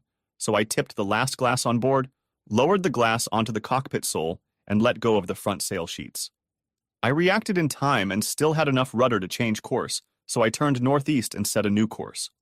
I sailed far enough away from the shore, and the new course put me back on track, even though I was further east and out of danger from the leeward shore. I pulled up the mainsail and then the Genoa until the boat was back into a comfortable rhythm on the new course, and went into the cabin to pour myself a new glass of iced tea. For a minute, I wondered if the storm had moved inland, as it often does in the mid-Atlantic states. No matter. When you're at sea, you deal with the reality in front of you and prepare for what awaits you. There was work to be done at sea, but it was nothing compared to the struggles of the last few weeks at home, and I grinned to myself as I remembered the mess I was in the morning after Sheila left. Then I said a brief prayer of thanks that my father had long ago taught me never to drink alcohol when the boat was in motion. You can tie yourself to the mast and drink yourself into a stupor when you're at anchor, but while you're sailing, you stay sober. I carried my glass to the cockpit sole and made myself comfortable. The sails were well tensioned, the autopilot was maintaining the set course, and the sea was getting a little rough, but it wasn't something Voyager and I couldn't handle. For a while, my thoughts were freed from the pain and feelings of inferiority I'd been living with for the past few weeks. As I looked at the sails, I put my hand on the mainsail to feel the power that Voyager had harnessed and thought, there is power in this. There is grace and beauty. The sails are driving my boat forward. There is no hesitation, no uncertainty. There is only forward motion into a future that I myself am creating. There were no other boats nearby, and feeling confident in my decision to leave, I let my thoughts drift back to the weeks that had passed. That morning after our second skirmish, I woke up after dawn. I was distraught. Was this really death? I felt disoriented and confused. As the fog in my head began to clear, and the events of the previous night came flooding back at me, a splitting headache consumed my brain. I felt as if I had been robbed, and I was both the victim and the attacker. Just in time, I swung my legs over the edge of the bed and pulled myself into a sitting position. I staggered into the bathroom and took a long look in the mirror. The sight was not a pleasant one. I was unfamiliar with this kind of drinking and could count on the fingers of one hand the number of hangovers I'd had in my life. I won't even try to describe what was in the bathroom and hoped I left it all there instead of scattering it all over the carpets and floor of the house. I heard the phone ring and practically jumped out of my skin. Shut up. Yeah, that would work. Eventually, the ringing of the phone stopped, and all that was left was the ringing in my skull. I took a pack of aspirin and sat on the edge of the bed. Slowly and with great pain, everything began to come back to me. The bickering, the screaming, the slamming of doors, it all came back. Shit. I knew I needed a shower and a toothbrush to dislodge the taste of cat litter from my mouth. Stumbling, I walked back to the bathroom and began the process of tidying up, still operating on my personal autopilot. In time, between the aspirin and the shower, I began to feel human again. As I gathered my clothes from the evening, threw them in the hamper, got dressed, and stumbled down the stairs to the kitchen, I finally began to think straight. I needed coffee. I was hungry, but the thought of scrambled eggs kept my stomach churning, so I grabbed 2 brownies from the box that tasted like cardboard and threw them in the toaster. 20 minutes later, I felt like I could finally take control of my broken life. The phone rang again, and it was Sheila's sister, Bertie. What kind of person names their child Beatrice these days? Bertie and Sheila. Their parents should do time for child abuse. I picked up the phone and said, "What?" The outburst did nothing for me. What's the idea of kicking my sister out of her own house? Who the hell do you think you are? She continued on for a while longer. I put her on speaker so I didn't have to hold the phone to my ear and just let her continue until she ran out of breath. When she finally finished, I asked, "Are you done?" She wasn't done, and my question prompted another round of swearing. Not wanting to listen any further, I hung up the phone. The phone rang again, and I let it ring. 10 minutes later, when it rang again, I picked it up and said, "What?" Well, it didn't work the first time. It didn't work the second time either. What's the idea of hanging up on me? Who the hell do you think? I hung up again. 2 minutes later, the phone rang and a very chastened Bertie said, "Okay, I've already calmed down. May I ask why you think you can kick your wife out of the house?" I simply said, "Put Johnny on." "What?" I said, "Dress your husband. I'll explain everything to him." I knew Bertie and I knew Johnny, and I knew it was time to share the pain. Johnny picked up the phone. "Billy, what the hell is going on?" He always called me Billy and was the only one who did. I liked Johnny. We could be men together when we needed to be and children together when we wanted to be. Johnny was a stand-up guy. "Johnny, I have something to tell you and you need to think about it. Sheila dropped a bombshell on me last night. She announced that she is having an affair and she intends to pursue it. She's already having fun with the guy and wants to start spending more evenings and some weekends with him. Plus, she wants me to be okay with it." A silence hung on the other end while Johnny digested what I told him. "Billy, this doesn't make sense." "You want to hear it from her own lips?" I recorded the conversation. Johnny must have hesitated because it took him a moment to answer me. Maybe I'll come over and we can talk?" I told him to grab some beer on the way and that I was out of bourbon. He was there 30 minutes later. I told him the story from the beginning and turned on the tape. The recording was choppy, and Sheila's voice wasn't delivered as well as I would have liked, but he believed it. It was then that I began my Scorched Earth campaign. "Johnny, you've known these two sisters as long as I have. Can you say they have secrets from each other?" "Never." "So how do you think Bertie knows Sheila was having an affair?" He straightened up, and for a moment seemed to stare into space. Then he turned to me again, and this time I saw an anger in his eyes that gave me hope. "Did you hear the way she pestered me about kicking Sheila out of the house? You think she didn't know why?" He heard every word.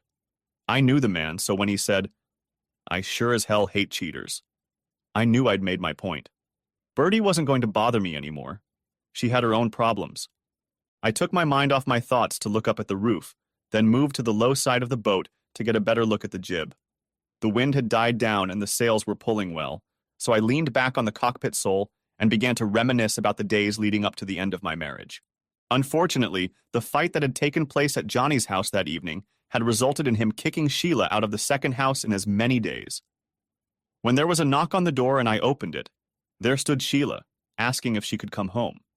I made a mental calculation and decided that I was in control of my temper by then.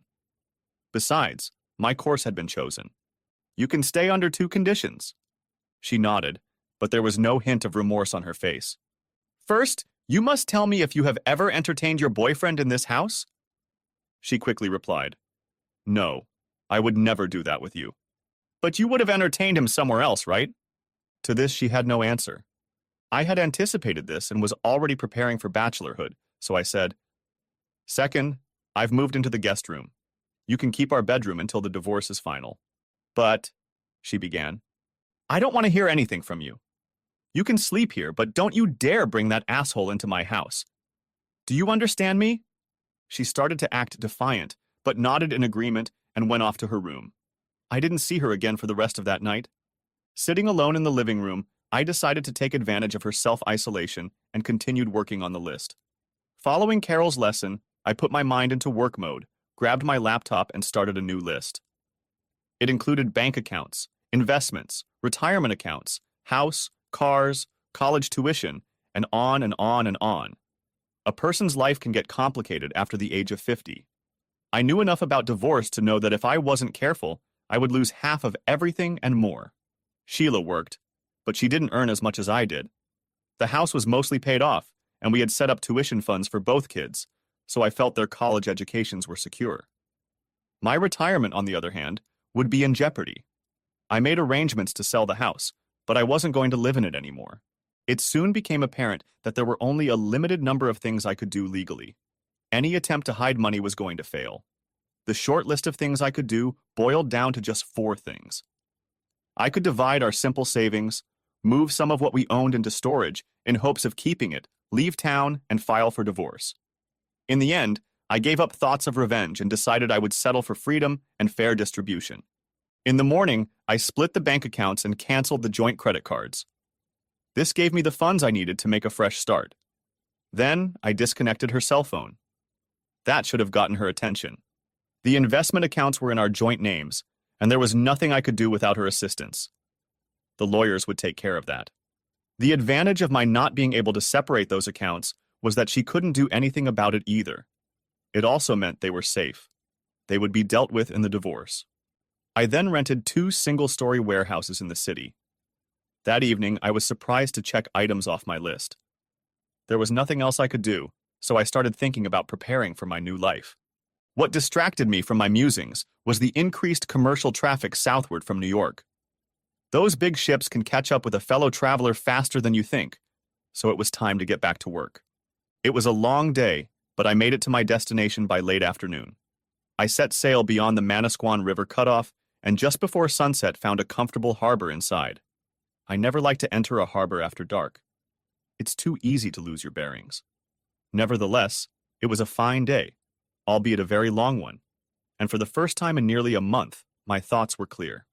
The wind was fair, though the sea had picked up, but I was making good time. I selected a place for a berth and paid the harbor master for his trouble. I was 2 days out and needed to shower and shave. Then I needed a good meal. Sailing clears the mind and the sea can be primal. Together, they make a person think about basic things like food, drink, a hot shower, and a comfortable place to sleep. I had one, so I went in search of the other 3. The marina had showers for boaters. Good marinas usually do that. Feeling refreshed, I found a place a few blocks from the marina that offered fish and chips with a good local IPA, and that allowed me to accomplish the last 2 items on my list for tonight. I felt satisfied and tired as I walked back to my boat. It had been a second very long day, and I laid down in my bunk. My last thoughts were of the next day. I suspected that the storm would catch up with me, and I would stay in the harbor until it subsided. Comforted that I was safe, I fell asleep immediately. Day 3, Tuesday, rain and wind. A tropical depression has reached the shores of New Jersey. The rain started in the middle of the night and awakened me from my slumber. I had lowered the Dodger when I secured the boat and thought I had closed enough cabin hatches to keep most of the rain out and let some air in. But a boat at the dock can't rotate freely in the wind like an anchored boat, so if the wind comes up from behind, the rain hits the cabin hatch. The rain whipped across my face, waking me from my slumber. I battened down the hatch, closed and locked the forward hatch, checked the dock lines, and went back to sleep. Morning came and it was still raining. It was one of those days. I had made good progress, so I could afford to take it easy. What choice did I have anyway? I certainly wasn't going out to sea in a baby storm. The mooring lines held, Voyager didn't resist, and I settled down to get some more sleep. I needed it. When I finally woke up, I decided to make my first hot breakfast of the entire voyage. I started by boiling some water to make coffee. Drinking it made me feel human again. Then I fried some bacon in a frying pan, diced a small jalapeno, and added it to the pan, made scrambled eggs in the fat from the bacon, added it all to 2 flour tortillas with a good handful of shredded cheddar and sprinkled with salsa verde, which I had brought just for that purpose. I rolled both tortillas into a tight roll, cut each one in half, and sat back to enjoy the sound of the rain and a hearty breakfast.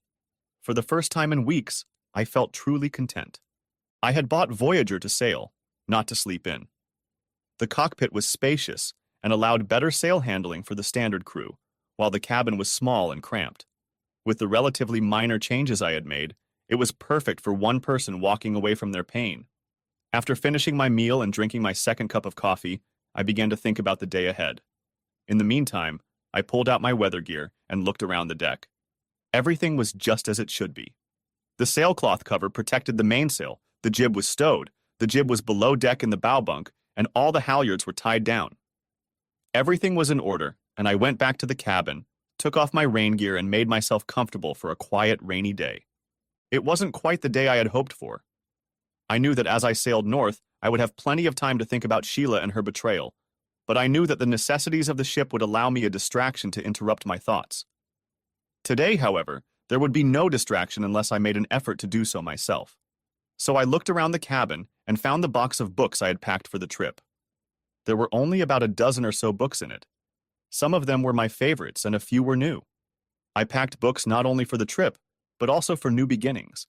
I didn't know how soon I would be back for the rest of my possessions, and I wanted to have something familiar with me to start a new life. Almost instinctively, I picked up Steinbeck's Canning Row. This book had been one of my favorites for most of my life, but now it took on a special significance, as if reflecting my own life. Doc was an intelligent man who appreciated those around him, but lived in a state of self-isolation. I turned to the back of the story and began reading the scene at the end of the book, where Mac and the boys throw a party for Doc. Doc has friends who care about him, and soon the party takes on a life of its own. It gets rowdy, the police arrive and soon join the party, and it escalates and Doc finds himself on the edge, watching his friends having fun. It seemed like an apt metaphor for my own life. There was always a part of the loner in me that marveled at the interest and support of good friends. I knew that in time, there would be new friends with unexpected challenges as well as old friends. This was not the end, but a new beginning and a transition of sorts. I needed to go through this period of isolation to cleanse myself of old pain and be ready for the new relationships that lay ahead. As I read the book, my thoughts returned to the weeks leading up to my departure. Sheila and I lived even less like roommates and more like ships passing in the night. We each went to work, though honestly, I never knew if she was working or dating her new crush. She would come home late with no explanation, and I never asked for an explanation. We cooked our own meals, not caring about the other. She made condescending attempts to get me back into her bed, but the very thought of it disgusted me. I'd given her 25 years of devotion and affection, but she'd gotten bored and wanted something new. To hell with her. Meanwhile, I was talking to upper management at work. I wanted to move, and quite pickily at that. Fortunately, there was a job opening in Maine, and it suited me just fine. The company appreciated me and was flexible about when I would start work. Sheila then provided me with the most convenient opportunity I could have hoped for. It was on a Tuesday night, about 2 weeks after she dropped the bombshell. She came home late, as usual, and announced, "Since you show no interest in me, I'll be gone this weekend. A friend of mine is taking me to New York for a show. I'll leave Friday after work and be home on Sunday." "You mean George, or is that a new friend?" I was being sarcastic, and I had no desire to apologize for it. She merely glared at me and left for her bedroom, slamming the door as she went. In the teenage confrontation that had become our lives, I counted that as my victory. She was off having fun in New York, but she was still getting it here, so what did I care? Besides, it would make it easier for me to leave this way. And Friday morning came and I watched her walk to her car with a small suitcase. She wasn't going to be back after work, so I started getting ready. I went through my closet, packing most of my clothes into boxes that I lined with large plastic garbage bags to keep everything dry.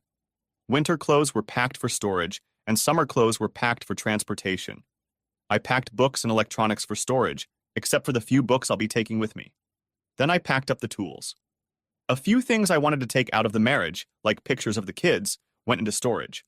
I kept all the furniture except the office desk and chair and the big comfy leather couch that Sheila couldn't stand. All in all, not a lot of things to leave as a legacy for a life lived, but I was never in the business of accumulating material possessions. The last things I packed were guitars. I had an acoustic guitar with steel strings and a cheap classical guitar. I liked the classical because the nylon strings fit comfortably under my fingers and I could work the strings, building up notes as I played. The steel string was a great machine, but the classical was very organic in my hands. When I held it in my hands, it felt like a part of me. I also had one of those indestructible plastic travel guitars that I used to take with me on the boat this time of year. It was always a relaxing way to spend an evening enjoying the passing day and watching the sunset. I had already rented 2 single-story storage units in town and rented a small truck to move my stuff there. On Saturday morning, a few good friends came over to help me load the truck, and by lunchtime, everything was moved into the warehouse. Only later did I find out that my friends had grabbed a few things they thought I might need someday and added them to the storage unit. The second compartment I used for my car. From that point on, I took an Uber or asked a friend for one. A man needs good friends, and I never needed an Uber. I invited my friends over for lunch, and we discussed my plans. Everyone was sworn to secrecy, and as we talked, I was amazed at the disgust they had for Sheila. It turned out that my best friends had never liked my wife, but they had the nobility to never tell me until that day. Later that night, as I prepared for the longest solo swim of my life, I reflected on the true value and graciousness of good friends. "So, Bill, what are our plans now?" Craig asked. Asked Craig. Asked Craig. I had known him the longest, and at that moment the thought of not seeing him again caused me more pain and disappointment than breaking up with Sheila. I asked Craig to hold my guitars, not wanting to put them in an unconditioned garage as summer approached, and he readily agreed. I knew they'd be safe with him, and just as well, I knew I'd see him again. I have a few things in the house, clothes and a few books I'll take with me. I think I'll buy provisions tonight and get settled on the ship. Tomorrow morning I will set sail and begin my journey. Are you still heading north? Can't we convince you to stay? That was Pete. I realized now that they were taking turns entering the conversation, intentionally or not, to let me know they all cared. I shook my head. Too much pain and too many memories. I've already arranged a transfer at work and found an apartment online. That will solve my immediate problems once I get there. And once things settle down there, I'll fly back and get the car in boxes. I'll probably have to rent a small truck and haul the car in a trailer, but that's okay. What are you going to do with Sheila? Jack had a look that could only be described as disgust. I was meeting with a lawyer the week she dropped the bombshell on me. The kids are grown and she has a job. It's going to cost me, but that's the deal. You seem to be taking it surprisingly well. Actually, I'm going to get out of town before I kill that bitch. That elicited a laugh, and I had to smile. I wasn't exactly joking, but the fact that I wanted to start over and end the pain was true. There's only one big question left. Pete leaned across the table, pushed his glasses up on his nose, and looked at me intently. It was hard not to laugh before he finished. Pete is a lovely man, and the furthest from tough of anyone I've ever known. What do you want us to do with George, and how do you want us to dispose of the body? And I don't think another serious word was uttered for the rest of the day. As I sat in the cabin of the Voyager with an unread book in my hands, the sudden rocking of the boat brought me out of my reverie. It was raining lightly, and I poked my head out of the hatch. It was only a lobster boat passing close by, and its noise broke the stillness of the morning. Probably he had refueled for tomorrow. It was unlikely he had left the harbor this day. I shut the hatch cover and continued my meditation. Saturday afternoon I said goodbye to the bulk of my friends, promising to send them my contact information as soon as I was settled. Craig drove me to get the last of my belongings at the house. He then escorted me to the grocery store and dropped me off at the marina. After loading up the provisions, I invited him to have a drink with me. Oh yes, I forgot to mention that while packing, I emptied out the liquor cabinet and then deposited it with the rest of my possessions. It turns out that the liquor cabinet I built myself years ago holds better memories for me than the marital bed on which our children were conceived. I spent hours pondering this and similar things. Funny how it only took Sheila 2 weeks to change my attitude about everything in my universe. Craig and I sat in the cockpit of Voyager, sipping bourbon and talking about the surprises and twists and turns life throws our way. You don't deserve this, Bill. I hope you know that. It's not what you did. You were betrayed and made an unacceptable demand. There was nothing more you could have done. I nodded, and in my heart I realized that Craig was right. I wasn't cut out for the life of a cuckold. You know, next to the Chesapeake, I think Maine is the most interesting place I could settle. There's lots of forests and farmland, and the towns are small. The sailing is good, and there are lots of islands to explore, and harbors are up and down the coast. I think I'd like it there. Craig looked at me seriously and said, Don't forget that if you run aground, it won't be a sandbar you run into. There are rocks everywhere, and if you're not careful, they'll rip the keel off your boat. The thought crossed my mind. But I couldn't let him leave on such a serious note. There's really only one thing bothering me. What's that? Is it okay to put Old Bay on a lobster? It was a silly joke, but we were both born and raised in Maryland and knew that problems could come from the most unexpected places. Maybe more to the point, I was looking for any reason to laugh, if only for a moment. It was the last few hours of my life in Maryland, and I knew nothing would ever be the same again. Old Bay can be added to everything, said Craig. With those words, we raised our glasses and finished the last of our drinks in relative silence.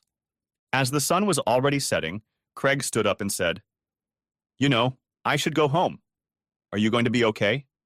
I thought for a moment and nodded.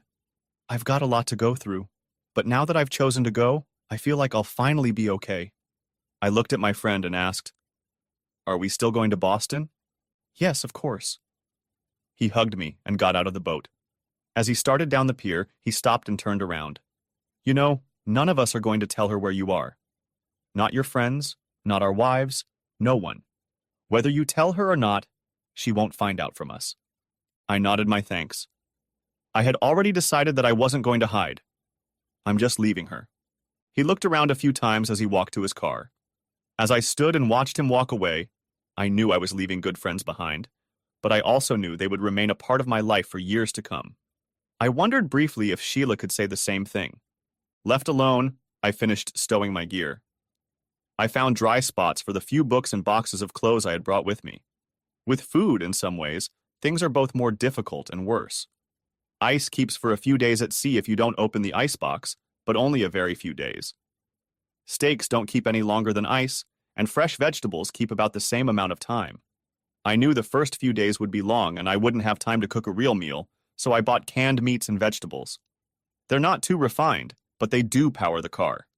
Dried spices can be stored for a while, but there is high humidity at sea. The best way to flavor a dish is with canned chili peppers, basil and tomato pesto, and jars of red and green salsa. Eggs can be stored as long as they are not broken.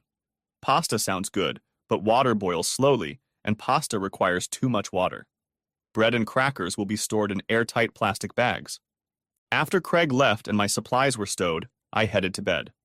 I had already notified the marina of my departure, and there was nothing else to do that night. The next morning I had to get up early and leave, so I decided to get some sleep while I had the chance. Lying on the bunk, I tried to sleep, but sleep came slowly. My mind was a mishmash of anger and pain, with trepidation about the life ahead of me. I was plagued by conflicting doubts and determination. But in the end, I realized that this was the only way forward. The sound of water against the ship's hull was soothing until sleep finally overcame me. Disconnected from my thoughts, I looked around my cramped quarters and felt strangely at home. I had food, clothes, something to occupy my thoughts, and a warm, dry place to sleep. It didn't seem like much, but it was all I needed that day. I decided to put the book aside and lay down on my bunk to sleep for a few minutes. I was still exhausted from the first 2 days and all the preparation before I left. I woke up around 2 p.m. and made myself a plate of cheese and crackers. With a glass of hot tea and a little honey, it was the perfect late lunch. A quick glance around showed that everything was fine on Voyager, so I settled in with my guitar and snacks and played through the evening. I spent a fair amount of time that day reflecting on the past. When it got dark, I ate a bowl of cereal for dinner and went to bed early. Tomorrow was going to be a long day. Day 4. Wednesday. I had another long voyage ahead of me, and the North Jersey coast is notorious for having too few safe harbors. I set off before dawn with my Dodger set and harness on, passing the last stretch of Manasquan and out into the Atlantic when the sun had already risen above the horizon. The wind was moderate, but there was plenty of it, plus there was a wave left over from the storm the day before. The wind was going to pick up as the day progressed, so I spread the sail and set a course to the northeast. This was the most dangerous crossing of the entire voyage. I had to cross the main shipping lanes to and from New York City, and I had to watch out for big ships. Everything was clean, but I didn't want to spend a lot of time making breakfast, so I made myself a bowl of cereal and settled down on the cockpit sole to eat and watch the traffic. Day and night, around the clock, big ships passed through this part of the coast. Coast Guard regulations state that a vessel under sail has the right to outrun a vessel under motor. Many sailors never learn that this rule applies only to recreational motorboats. Sailboats do not have right-of-way over commercial vessels, and experience teaches that a sailboat claiming right-of-way over a commercial tanker or cargo ship goes down and its skipper is rarely seen again. I felt like Gulliver in the land of giants. I spent the day setting sail and plotting a course between the big ships, and I didn't have time to think about anything else until I rounded the northern tip of Long Island. By the time I found an anchorage close to shore, it was getting dark, and I set the alarm on my GPS in case I pulled anchor. I was exhausted. I had already eaten 2 bowls of cereal and endless glasses of iced tea, and I was too tired to make dinner. I settled on a granola bar and a glass of milk and went to bed. Day 5, Thursday. I woke up before the sun. My dreams this night were not pleasant. I was reliving the days before I left, the days and nights after Sheila dropped the bomb on me. I looked at the surface of the water and thought, the hell with it. I had a few miles to cover today, so I got dressed and started boiling water for coffee. It was going to be a good day. I hoped there would be a strong wind that would allow me to go at a good speed, and I would soon be out of the shipping channels. There would still be some large vessels to encounter, especially until I crossed Block Island Sound, but I hoped the day would be uncomplicated, or at least as uncomplicated as a sailing trip could be. The cabin was cooler in the morning than it had been the day before, and I found the coffee delicious. It warmed my hands before my heart did, and I made a bowl of cereal for breakfast.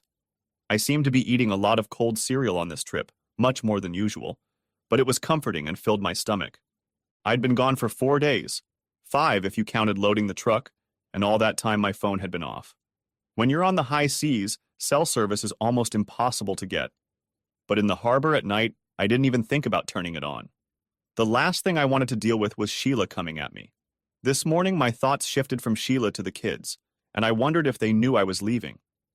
I didn't tell them I was leaving. Instead, I planned to contact them as soon as I got to Portland, but if Sheila got to them and found out the boat was gone, she might make them worry unnecessarily. Besides, her remark about my little fight was still burning my gut, and I drank all I was going to swallow. I turned my phone on so the kids wouldn't worry, and waited for it to do the usual turn-on procedure. Eventually, I heard the usual cacophony of beeps and beeps, announcing that I had mail, messages, and texts. These were texts and emails from friends who wanted to know I was okay. It never occurred to me that they were also monitoring the weather and might be worried about me. Sitting alone in my little house, their messages touched my heart. Rumors of my departure had reached me, and I received a flood of support. But those who knew where I was going kept their promise, so everyone wanted to know where I was and where I was going. I decided to send one group message and told them, I'm fine. I've had 3 good days of steady winds, spent the storm in a safe harbor, and am making good progress. After thinking about it for a while, I decided there was no point in keeping it a secret any longer and added, I am sailing to Maine and hope to be there in a few days. The boat handles great, and I realize now that I made a great choice in buying her. She can do everything I demand of her and more. It's a great change. I then added a smile emoji. I figured they would get the joke. The kids called and texted me and seemed worried. I had kept them in the dark all this time and hadn't told them anything about their mother's new lifestyle, but they needed to know why I left. They're adults, and Sheila had made her own bed. Plus, the divorce papers were ready and probably served shortly after I left. So I sent them a quick text letting them know I was okay, that I was sailing to Maine, and promised to tell them more later. I ended by saying that I loved them and always would. I realized later that my cryptic message might have alarmed them even more, and I didn't want that. Finished with that, I moved on to calls and text messages from Sheila. I considered just deleting them, but information is power, and I figured I could listen to her nastiness one more time. I started with the phone messages. They began with insults and tirades about how my not being home on Sunday night had inconvenienced her. Typical. By Monday, she was annoyed, and by Tuesday, she was pissed off. All in all, it was business as usual. I guessed she had been served on Wednesday because around noon that day, she lashed out at me. What did she expect? After 25 years, she should have known I would never put up with that kind of crap. She had shown some degree of concern in her last few calls, but who knows why, and was it genuine? I listened to them all, but didn't respond to anything. Then I went to her text messages, and they followed the same sequence. From annoyed to pissed off, very pissed off, and concerned again. No surprise there. I thought about her with George, and all my anxiety for her dissipated. I decided that I would give her one clear and definite answer, so I wrote her that it was all over between us. I had left her, she had the papers, she must sign them. And that was all. And then I read a short message from my lawyer that the papers had been served. I had guessed that. The simplicity and directness of his message appealed to me at that moment. I had one more thing to do before I could turn my phone off. I didn't know if I would have a connection that day, so I sent Craig a message. Weather permitting, I plan to stop in New Bedford tonight and Plymouth tomorrow. After that, I can get to Boston or Gloucester and then Portsmouth. I won't be in touch tonight, but drop me a message and I'll reply when I get to the harbor tonight. Craig was aware of my plans from the start, and I promised to pick him up somewhere on the coast as I moved north. By the time I was done with breakfast and phone messages, the sun had already risen, but I had time to enjoy a second cup of coffee, and I sat in the cockpit and watched the sunrise. It was a new day, and for the first time I felt like it was truly a fresh start. I was halfway there and no longer running from the pain, and what I thought was my defeat. Now, I was running towards a new life. The fishermen were already on the water when I was ready to drop anchor. The wind was blowing from the west, and I set a course northeast toward Buzzards Bay. I still hadn't decided how to get past Cape Cod. The idea of going farther out to sea and rounding the Cape from the east was very appealing. But this was my first solo voyage on the open ocean. Besides, I had other commitments. Once past New Shoreham, I turned 10 degrees to the east and steered Voyager into a wide swath on the port side. The mainsail, jib and Genoa were pulling well, and I was starting to get my best time ever sailing. The sea was gently rolling in, and Voyager was rhythmically rising and falling as I gained miles under keel. I thought, here's the thing. I have a good boat under my feet, a steady breeze behind me, and a goal that calls to me. I need more of that and less of what I left behind. Soon I was back in the same position that had gotten me this far. I sat on the floor of the cockpit, reflecting on my journey, and watched the ships. There wasn't much to see, and that suited me just fine. If all went according to plan, each leg of the journey from this point on would be shorter than along the coast of New Jersey and Long Island. There were safe harbors all along the route from this point on, and I almost didn't need to do enough miles to find a safe place to spend the night. As with the previous days, my thoughts began to wander. I wondered why Sheila had never been able to appreciate sailing. It was liberating and exhilarating, as I assumed flying must be as well. The sails are picked up by an invisible wind, and the sea beats against the hull, propelling you forward mile after mile. The boat demands your attention, but it also gives you time to think. Time to think. Why did she decide she needed more than what we have? Our life together has always been everything I needed. Why wasn't it enough for me? What was so magical about this George, and how could she imagine I would sit idly by while she went to bed with another man? And then it hit me. For all the things she'd unleashed on me, for all her condescension and betrayal, I still didn't know who this man was. Was he someone she worked with? If so, I never met him. I don't even remember her mentioning him in conversation.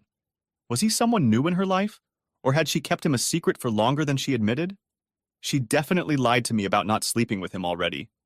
Was he someone who came to her office from time to time, or was he just enough of a short visit to turn my wife's head? My anger flared for a moment, and I stared at the eastern horizon to clear my head. Someone was sailing close on the port side, heading south across the bay. I wondered where he was sailing from and where he was going. Our courses intersected several miles apart, so I pulled out my monocular to get a better look at the terrain. Some people aren't familiar with monoculars, but they are just one half of binoculars. Admittedly, they are more convenient to use on a rolling sea, and I quickly focused on the other boat. There was a man about my age sitting at the helm, and a woman was coming up from above through the cabin hatch. She placed 2 mugs on the cockpit sole, exited the cabin, and picked them up again, carrying one to the man who appeared to be her husband.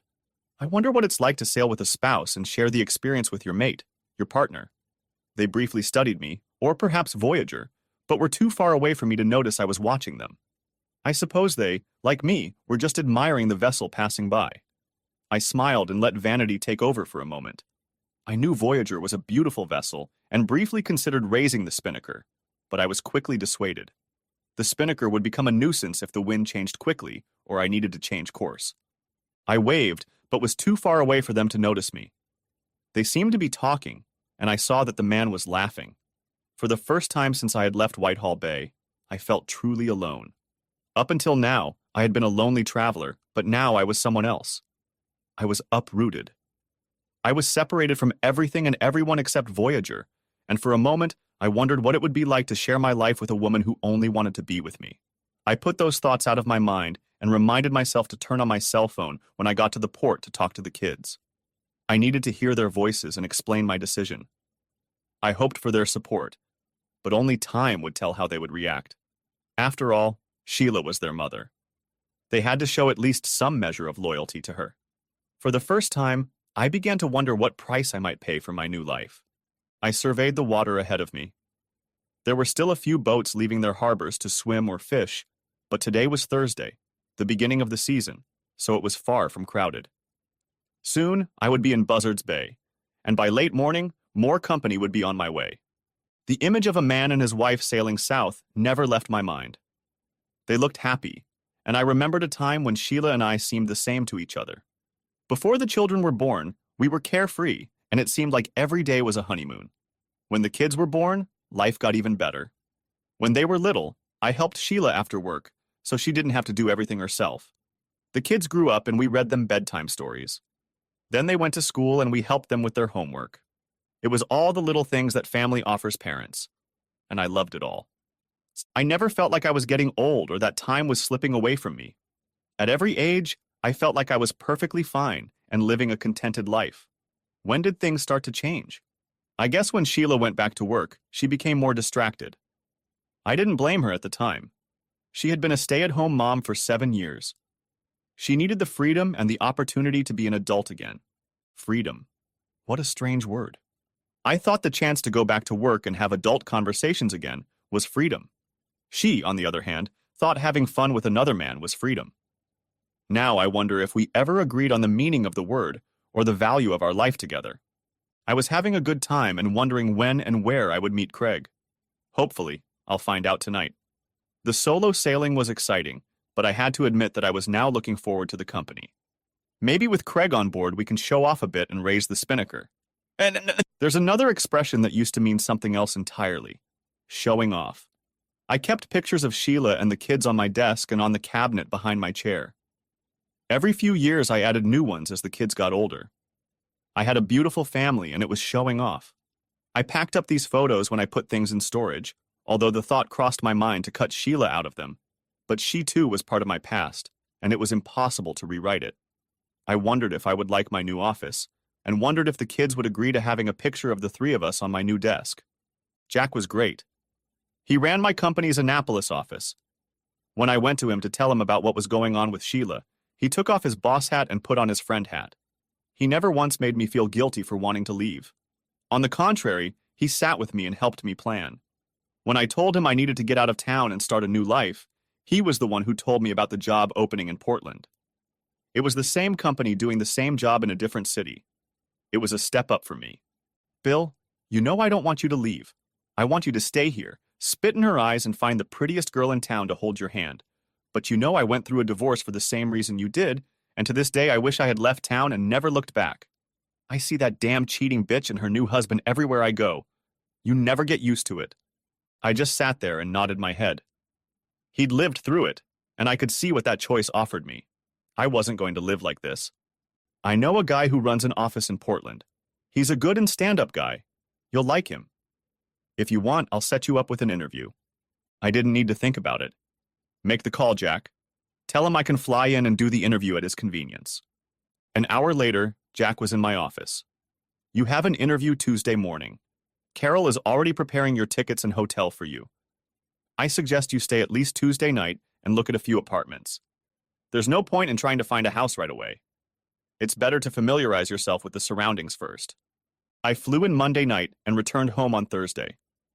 By the time I returned, I had a new job, a new apartment, and a place to moor my boat. Things were looking up, and for the first time since Sheila dropped the bomb, I felt like I was taking my life into my own hands. Thinking back, I told Sheila I needed to get out of town for work, and she never questioned it. She never asked where I was going or how long I would be there. I guess that, as much as anything else, said that my marriage was dead. I was now flying a parallel course north, though traveling slower than the jet that had gotten me to Portland a few weeks earlier. I checked the map and satellite navigation and saw that I was approaching the shipping lanes from Providence. I didn't expect there to be much shipping traffic, but it was enough to keep me from thinking about the past. I rose from the cabin floor, poured myself a glass of iced tea, and sat down so that I was comfortable looking in all directions. It was time to pay attention. Better than Providence, there's Newport at the mouth of Narragansett Bay. Some will argue with me, but I consider Newport and Annapolis the sailing capitals of the East Coast. Some will say Annapolis is a close second, and if we're talking wealth, that's probably true. Newport is the traditional home of the America's Cup, and as they say, money attracts money. However, I think on a per capita basis, Annapolis has more dedicated boaters. There are a lot of single design yachts there and a lot of handicap racing. If you add all the professional boaters and recreational fishermen, you get a lot of boats and a lot of marinas and a lot of bars open late into the night. I was passing Newport far offshore and was hoping I would get to see a 12-meter yacht spreading its sails. But I was out of luck today. It was a Thursday and the start of the season, so there were only avid sailors on the boat. I guess I was one of them now. Why wouldn't I be? I had done a solo offshore voyage out of Annapolis and was sailing onward to Maine. Then it hit me. I should start a journal for Voyager. I would document my offshore voyage, recording miles traveled, wind and sea conditions. It would be a record of my new life. It seemed like a good thing to do, but I never did it. It was nothing more than a grandiose, fleeting thought. I've always lived in the moment, and Voyager would be no exception. Instead, I was content to watch the other sailors as we sailed by and knew they envied Voyager's lines and ease of movement. That was my style. By now, I was well past Newport and sailing at a good pace. The wind had changed to a northwest wind, and I set the sails so that they followed the beam. Now Voyager was really flying. I entered Buzzards Bay, and the sea got a little smaller. I had passed the shipping lanes, and now I had time for a snack. I really wanted an egg salad sandwich, but all the eggs were raw. Not wanting to boil water while the ship rocked on the waves, I settled on a crispy peanut butter and grape jelly sandwich. It turned out so delicious that I ate a second one. My appetite was returning, and I thought that was probably a good sign. Food hadn't appealed to me since Sheila had dictated her terms. Nothing had attracted me at all then. Now I was several hundred miles from home, and even now, thinking about it, I was gaining miles under my keel. I made it halfway across and headed down the slope. Toward noon, I saw a few more boats, but not many. I told myself I was made of sturdier material and laughed. I wasn't sturdy. I just didn't need to be at work. Deciding I'd had enough of thinking about Sheila and the insufferable crap I'd left behind for the day, I settled down on the bench in the cockpit and watched Voyager make her way into Buzzards Bay. She's just lovely. The cockpit allows me to adjust the sails to changing wind conditions, adding or removing sail to keep the rudder balanced and neutral. A small adjustment to the jib, a few degrees on the auto helm, and Voyager responds. This is what I had been longing for. When I did the right thing, I was rewarded. When I screwed up, she told me so. We communicated, this boat and me. We had an agreement, a contract. I would take care of her and she wouldn't let me down. I lowered the sails in New Bedford Harbor and moved upriver. It was easy to find a parking lot close to town and restaurants early in the season, and almost as easy to find a hot shower. I went back to the boat to pull out my cell phone and read a text message from Craig. He was going to meet me tomorrow night in Plymouth. There were messages from the kids, too, full of questions and concerns. I would take my time and answer them tonight. Then, feeling ready for civilized company again, I went in search of an Italian restaurant where I could eat the pasta I had been craving. I got a large plate of carbonara and a nice salad with a glass of Chianti and returned to Voyager a very satisfied man. By the time I got back to the boat, the sun had long since set, but I wanted to celebrate. I got over the hump, the boat was going well, and I would have company tomorrow night. Pouring myself a glass of bourbon, I sat back down to write a message to my children. A light breeze was blowing, keeping the bugs at bay, so I sat in the cockpit with my back against the side of the cabin and gathered my thoughts as I watched the tourists strolling by. People watching had always been a favorite pastime of mine, and I often sat in the mall and watched shoppers when I accompanied Sheila on her shopping trips. It was already a distant memory. She really didn't want me to accompany her for several years now. I wondered when her cheating really started. To hell with it. I thought, and to hell with her too. I've spent too many years worrying about how she feels and what she needs. Does she want to start a new life? Well, this was mine. This was the beginning of my new life, and it would start with me sitting on my boat, sipping bourbon and getting my thoughts together. I know that doesn't sound like much, but it was enough that night. The locals were already dispersing to their homes as I finished drafting my message to the kids. I decided to be brief and to the point. This will be hard for you to understand, and I can't say I understand it myself. Your mother has decided to have a lover. His name is George. I am not acquainted with him and know nothing about him, but I have no intention of sitting idly by while your mother spends nights in his bed. That's why I left your mother. It's no more complicated than that. I've tried to be a good husband. I admit I'm not perfect, but nobody is. I've been faithful to her since the day we met, and now I have to stand up for myself and demand better than she gives me. You know I love you both. I'm divorcing your mother, but I'm not divorcing you. My commitment to you will never change. I am moving to Maine, and I know this will make your life more difficult as your mother and I will no longer live under the same roof or even in the same town. I am sorry that this will affect your life, but I want you to know that there comes a time in everyone's life when they have to do what is right for them. I hope your mother finds what she is looking for, but it won't be with me. Please think about what I have told you and come back to me when you are ready. I will always love you. I still need you and want you in my life. Daddy. By the time I finished my message, I was exhausted and started to think that it was time for me to go to bed. If the weather forecast holds true, tomorrow will be a good day. I will sail through Buzzards Bay and out of the Cape Cod Canal into Cape Cod Bay. If the wind doesn't veer to the north, sailing will be easy, and I should be able to reach Plymouth by Friday evening. Day 6, Friday. Thursday night I slept well. Voyager swayed a little when passing boats made her pull up on the mooring lines, but I slept soundly. Then, for the first time since Saturday, I went into town to get breakfast. I was lacking protein in my daily diet, so I grabbed a plate of eggs and bacon with good coffee and orange juice. And feeling good, I went back to the boat and checked my phone. I had messages from both kids. As I expected, they were upset and had questions. I expected them to question my story about their mother and George, but they surprised me. I guess they were more observant as children in a marriage than I was as a husband.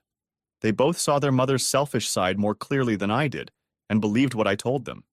They wanted assurances from me that I would stay in touch and that they could come visit me once I was settled. And I readily responded and assured them that they would always have an open invitation and a place to stay with me. I missed them dearly, but their love and support lifted my spirits. I can't help but say that I sat there in the cabin and cried.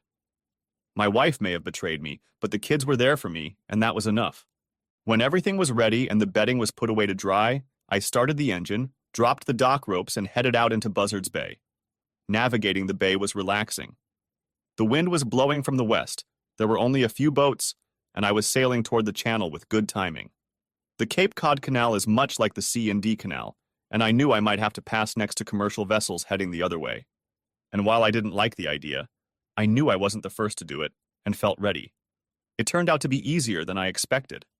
I lowered the sails at the mouth of the channel and made an easy passage into Cape Cod Bay. I was becoming an old master at this sort of thing. I had time, and Cape Cod Bay is a large, semi-enclosed body of water, open only to the north. The wind veered to the north, making a more direct course along the shoreline impossible, so I set Voyager's course to the northeast and headed toward the middle of the bay. It was liberating. I hoisted the mainsail, jib and genoa, trimmed the sheets, shut off the engine, and felt the boat accelerate. With the wind in her teeth, Voyager lay on her starboard side and headed northeast into open water. It went up and down, rocking slightly on each wave, and it felt like nothing could stop it. It was exhilarating and liberating, and I felt like the two of us could do anything. Tonight, I hardly had time to go downstairs and pour myself a drink. There was no boredom and no sitting on the cockpit sole. I stayed aloft with the wind in my face. I let the auto helmsman steer the boat, but made sure the sails kept taut and kept an eye on the electronic navigation. Voyager was in her element and sailing beautifully. She was the epitome of beauty, power, and grace. I now felt like I was going forward to build my own life. I can build my life anew. I will rise to any situation. I would be able to take on any challenge. I was ready. That's the kind of feeling a strong wind and a good boat can give, and that's how I sailed into the center of Cape Cod Bay. Reaching the center of the bay, I took a tack to the northwest. It was easy. I set a new course on the auto helm, and as the boat turned to port, I released the sheets of the front sail from the starboard pegs. The sail naturally crosses the center line of the boat, and as soon as it crossed it, I secured the sheets and trimmed the sails. The mainsail raked away without too much attention. The transition from port to starboard took about 15 seconds, and as Voyager accelerated, I marveled at how well everything worked. Of course, it would have been faster with a crew, but I did it all myself. The helm was secure and smooth, the sails pulled well, and the hull was surprisingly fast. I checked the navigation, and it appeared that I would easily pass Stage Point, trying to pass east of Solid Horse and Marianne Rocks, and make it to Plymouth before nightfall. As I sailed northwest, I began to think about navigation and those cliffs ahead. In the days before electronic navigation, a skipper made his living by knowing his location regardless of the weather. When fog was coming in, the skipper still needed to know that he was avoiding the dangers ahead. Those cliffs became a metaphor for the decisions that led me here. How did I not notice the rocks ahead when the kids left for college and we became empty people? I assumed things were going my way, but the fog rolled in without me realizing, and the rocks ahead appeared. Was George the rock? Or would it have been someone else if not George? And how many cliffs had I walked around over the years, unaware that destruction was all around me? I told myself it wouldn't happen again, but like the sailors of the old days, we can't live in complete safety. We pick a crew, set a course, and prepare for what may happen. But there is always danger, and a person needs a good crew and a reliable vessel to deal with the dangers and get to a safe port. I grinned and shook my head. Listen to me. I'm a philosophical sailor. What will I surprise myself with next time? Thoughts of Sheila were left behind me again, and without taking my eyes off the sails or the navigator's screen, I rushed toward Plymouth. It was a bright and windy afternoon, and Voyager was enjoying the waters of Cape Cod Bay. I marveled at how well she had handled the wind and waves while heading north along the New Jersey shore. But here she seemed to play in the semi-shaded waters of the bay, and I sailed on with a light heart and a free spirit. It was early evening, as I was slowly bringing the Voyager into the slip I had rented, when I saw a familiar figure standing on the dock waiting to meet me. Craig had beat me to it. He quickly threw me all the dock ropes, and soon Voyager was standing by. You made it just in time. And so are you. How did you get here from the airport? Craig laughed. The whole world is connected by shuttles and cabs. You just have to find the best option, and I had all day to do it. Craig climbed aboard. He was carrying a canvas duffel bag and didn't look like a sailor at all. Where did you get the duffel bag? I used it for laundry in college. I knew it would come in handy again. He smiled, and I was glad to see him. Just throw the bag downstairs and we'll grab a bite to eat. Craig took me literally and threw his suitcase downstairs to the sound of crashing plates and cups. He threw me a sheepish look with a hint of concern. I laughed too hard to be angry. I think you hit the sink. I closed and locked the hatch, and we headed into town. Tonight, we were going to have a dinner appropriate to the moment. We were sailors and wanted steak with a glass or two of whiskey to accompany it. Over dinner, I told him about my journey, and he told me about what was going on back home. It was getting dark by the time we got back to Voyager. As I unlocked the hatch, promising to pour each of us a bourbon, a voice behind me said, "Excuse me, sir, are you William Harris?" Turning around, I saw two uniformed officers and the harbor master standing on the dock next to the yacht. "Yes, what can I do for you?" The older, and I assume, more experienced officer said, "Well, sir, we've been alerted to keep an eye on you. May we come aboard?" I looked at their hard-soled boots and frowned. "We won't take long." With those words, the senior officer began to climb aboard. "Wait a minute. I didn't say yes. If you want to come aboard, you can take off your shoes. I don't want you messing up the deck with those soles." Okay, I was being a bit of a jerk, but he could have waited for me to respond to his request. It was clear from the look on his face that he didn't like my answer, but he complied, and I watched as two uniformed officers, two of Plymouth's finest officers, removed their shoes and stepped aboard the Voyager in just their stockings. "Sit down. Make yourselves comfortable," I said with a slight chuckle. The hard bench in the cockpit wasn't very comfortable. The four of us sat in Voyager's cockpit while the harbor master walked back down the dock and waited for the officers. "What can I do for you guys?" They were starting to look a little awkward, and I suspect they were embarrassed. It probably wasn't the first time they'd been embarrassed. "Well, sir, it sounds like your wife is worried about you. She, or perhaps I should say the Annapolis police, has contacted towns along the coast to let us know that you may be passing through here. She says you are troubled." It seemed to me that he disliked that word more than I did, and was looking for a more appropriate way to say it. "She says I'm crazy?" I laughed softly. "Did she say I'm emotionally handicapped?" Craig smiled, but tried not to laugh out loud. "She said you've gotten some disturbing information, and you might not be acting entirely rationally." My laughter was no longer quiet, and Craig abandoned any attempt to keep a straight face. "Look, guys, my wife dropped a nasty bombshell on me about 4 weeks ago. She's having an affair, and she intends to continue it.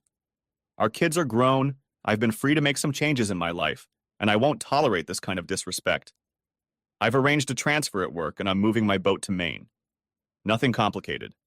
Both officers nodded at this point, and I thought I caught a jealous glance from the older one. The younger officer looked at Craig and asked, "Are you traveling with him?"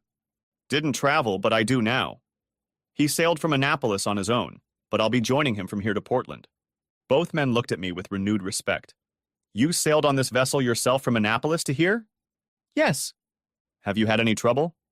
"None so far." I smiled at the younger man, and he had the nobility to look a little embarrassed. The senior officer looked around the cockpit, looked forward to the bow of the Voyager, and I believe he recognized a well-equipped vessel that was well-maintained.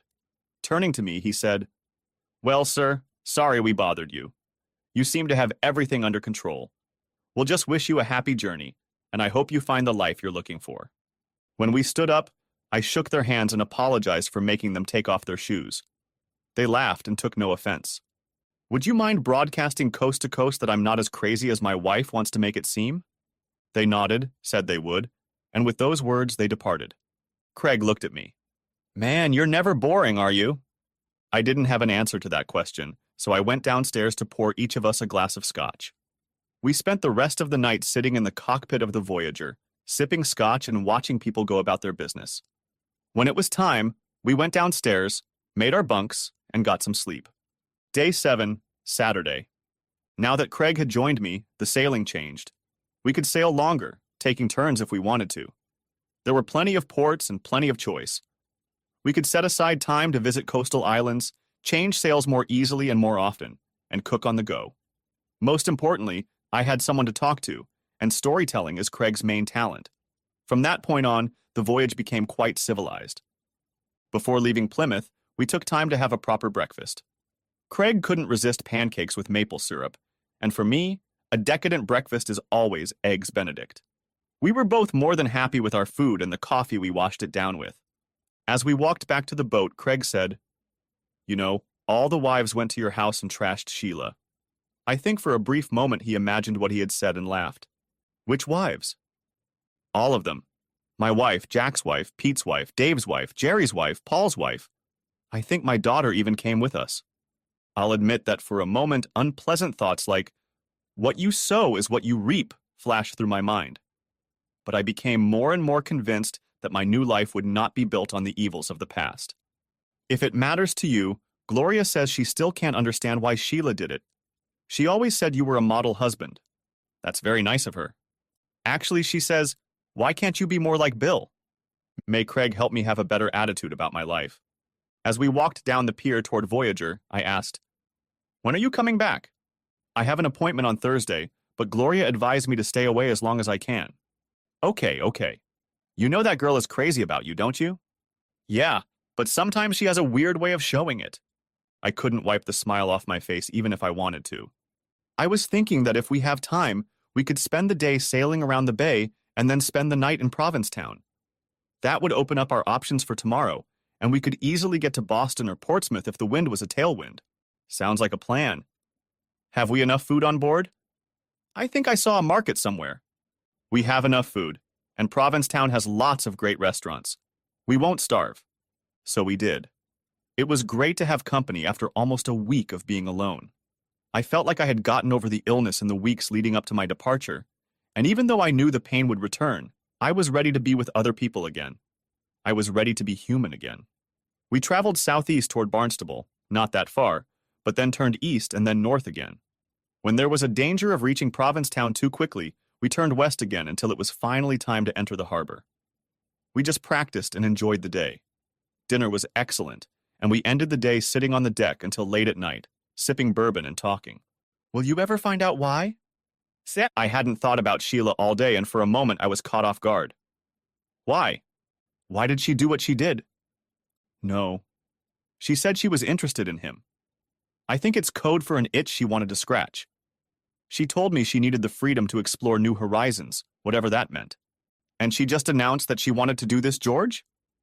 "That's what she said. But she admitted that they were already going to have lunch, dinner, and a little dancing. The way I figure it, if she was telling me even half of what was true, she'd already slept with him." "She admitted it?" "She didn't deny it." "Shit. That's so cold. Sorry." "No, she's a bitch. There's no doubt about that now." "And that was all the explanation she gave you?" "That was all I could sit through. After that, I moved into the guest room and paid no attention to her. She still came home late and I cooked dinner for myself. When she announced that she was leaving for the weekend, I realized that Providence had intervened. I could pack my things and leave without having to listen to her wailing. I looked at my friend and said, "That was the first good weekend I've had in a month." This elicited a muffled laugh from me, and we ended our evening sipping bourbon and watching people walk by. Day 8. Sunday. Today we had a decision to make. If the wind was strong and from the right direction, we could head for Portsmouth, New Hampshire. If not, we could head to Boston, which is closer. We got up before the sun, checked the weather forecast, made coffee and 2 bowls of cereal, and then decided to hit the road. I had hardly used the engine since that first day, except to get in and out of harbors and through one channel, so unless there was a tailwind, we could reliably make it to the nearest port. As we left Provincetown, the wind died down and we optimistically set a course for Portsmouth. The wind was blowing from the west, and we set the sails at close range, making an acceptable speed on a course 15 degrees west of north. We had spent so much time the night before discussing my cruise north and personal matters with Sheila that we never had time to discuss the more routine events of the past week. I shook my head, unable to believe what I'd missed in such a short time. Pete had gotten the promotion he'd been hoping for. Jack's oldest daughter was expecting a baby, and Jerry's wife was pregnant with their 3rd child. You can probably tell that it was common interests, not age, that brought us together. Craig and I reminisced about the arrival of our own children and all the changes they brought to our lives. I think we both secretly wished we could do it all over again. But then common sense and nature took over, and we soon came to our senses. Raising children is a young man's game. We were both fast approaching the time when we would become grandparents and were looking forward to it. It was explained to me by my dad, explained to me by his dad, that the primary job of grandparents is to spoil their grandchildren. He and my mom had earned that right, and I eagerly awaited my turn. Damn Sheila and her quest for freedom. That was another thing she ruined. I could still be a grandparent, but living apart, we'd be taking turns sharing the experience at best. The wind had freshened and retreated to the southwest, so we loosened the sheets, hoisted the jib, and sailed a wide course toward Portsmouth. Now we had a great time, and the rest of the day was spent sipping hot coffee and iced tea, practicing knots and telling dad jokes that would have made our grown children groan. The day was coming when they too would tell dad jokes and their kids would groan. Yes, the reckoning was coming. As we approached Portsmouth, it was late, but it was not yet night, and we had one more decision to make. We could go up the Piscataqua River, or we could head a little further east and anchor off Shoals Island. It was an easy decision. We had food, we didn't have to fight the current of the river, and if we anchored offshore, we could lay in the cockpit and look at the stars. The little kids in us won out, and we headed for the Shoals Islands. There is limited human access to the Shoals Islands, but we didn't need to go ashore. As the sun went down, it got chilly, so we went downstairs to cook for a while. We had scrambled eggs with canned meat and chili peppers that we pan-fried, and tortillas to make burritos. We brewed coffee to beat the evening chill, and finished the meal with the last cookie I saved in Annapolis before we left. It may not seem like much, but after a day of sun, wind, and sea, it was a real feast. We took a long sail from the Cape. The sun and wind strips one of all cravings and makes one desire something basic, essential, and real. With jackets on, full bellies, and mugs of coffee, we sat in the cockpit and watched the stars slowly spinning overhead. I'm beginning to understand why you went north, Bill. It's really beautiful up here. I only nodded in the darkness. The coast here is rugged and rocky, but there are unlimited navigable rivers and harbors to explore. As we sat there, fish started hitting the surface of the water around the boat. Stripers are chasing bait fish to the surface, said Craig.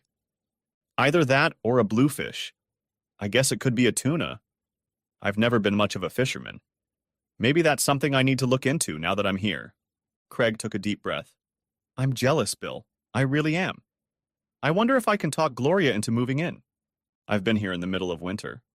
If you try, don't bring her back in January. Summer is great, and the fall colors will take your breath away, but winter is very busy, and spring isn't called mud season for nothing. Now Craig was nodding silently in the dark.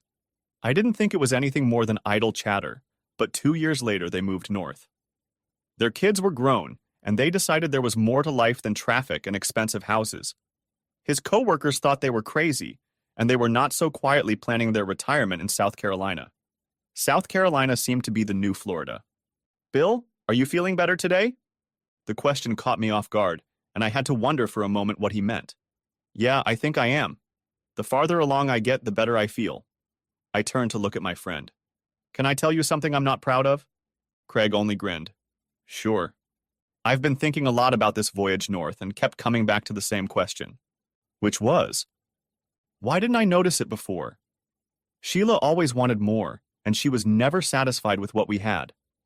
I, on the other hand, wanted things that allowed us to do the things we like to do and I enjoy. She wanted a bigger house and expensive cars so she could impress her friends. Craig interjected. Can I tell you something I'm not proud of? I knew that would make me laugh. Sure. Shaking his head, he said, We've never been impressed with it. And here we were, two grown men sitting in the dark under the stars, drinking coffee and laughing like children.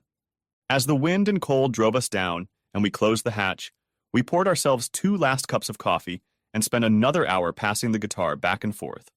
Neither of us could impress anyone but ourselves with our guitar skills, but it didn't matter. It was the perfect ending to a perfect day, and we were happy. We went to bed and set the alarm for 6. We still had a good swim ahead of us, but it wouldn't be as long as today's if the wind was steady and strong. The last thing I did before turning in was set the GPS alarm in case the anchor didn't hold. We were surrounded by rocks that would be very relentless if we pulled the anchor. Day 9, Monday. The morning alarm clock found us sleeping in, and we were slowly rising.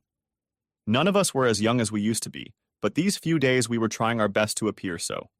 We decided to set off as soon as we got dressed and then make our morning coffee when we set sail. There are advantages to having a crew on board. The early summer breeze was again fine, and we were sailing at a good pace. We tried to keep a course that allowed us to get 5 to 10 miles offshore as we sailed north and northeast along the main coast. Looking at the pine-covered west coast, I could almost imagine what the first Europeans had seen. But of course, my imagination was complete nonsense. When Columbus arrived in the New World, there were already over 60 million natives living on the American continent. That was almost the population of Europe at that time. The coast was dotted with communities and even small towns of natives. A century later, there were only 1/10 as many natives. As I pondered this reality, it seemed to me that my problems paled in comparison. I looked at the horizon as we sailed. There were a few boats out there, but not many, and none approaching us. As I watched them, one by one the towns of York, Ogunquit, Wells, and Kennebunk sailed by. Each passing town brought us closer to Casco Bay and our destination. As we sailed past Cape Elizabeth, it was as if I was walking through the front door of what was once my home. I would cross the threshold, drop my briefcase in the living room, loosen my tie, take a deep breath in and out. Only then did I feel the tension leave me. As I rounded Cape Elizabeth, I felt at home for the first time in 9 days. Casco Bay is unlike any place I've ever sailed, long slivers of rock aligned in the same direction. It was formed by the last great glacier that passed over this region, leaving a record of its existence in the very rock of the earth. Craig and I found ourselves on the marine playground, playing like 2 kids on the monkey bars in the park. We were making our way between islands, getting here, docking there, and taking the most indirect route to get to the dock where Voyager was waiting. We laughed with every mile, putting out our best, and the boat reacted like the thoroughbred horse it is. It was getting dark by the time we hoisted the sail and tied up to the pier that would become Voyager's new home. Simply put, it was the perfect day and the perfect ending to my trip with good wind, moderate seas, a capable boat, and great company. We stowed all of our stuff downstairs, promising to tidy up the cabin later, closed the hatch, and went in search of dinner. After dinner, we just walked around. Our berth was not in the Old Port area. I could never afford it. The Voyager was tied up where the city was getting scarcer and more residential, but we found a good place to eat and the walk was pleasant. To my surprise, we passed other people out for an evening walk and struck up conversations with strangers. If everyone here is as friendly as these, I knew I was going to like my new home. Day 10, Tuesday. In the morning, I arranged for the delivery of the rental car. After getting the car, we headed to the Old Port area to have breakfast and walk around a bit. I needed to walk and stretch my legs. What time is your flight? I haven't booked it yet. If it's okay with you, I thought I could fly home tomorrow. It doesn't matter when. Yeah, that was fine with me.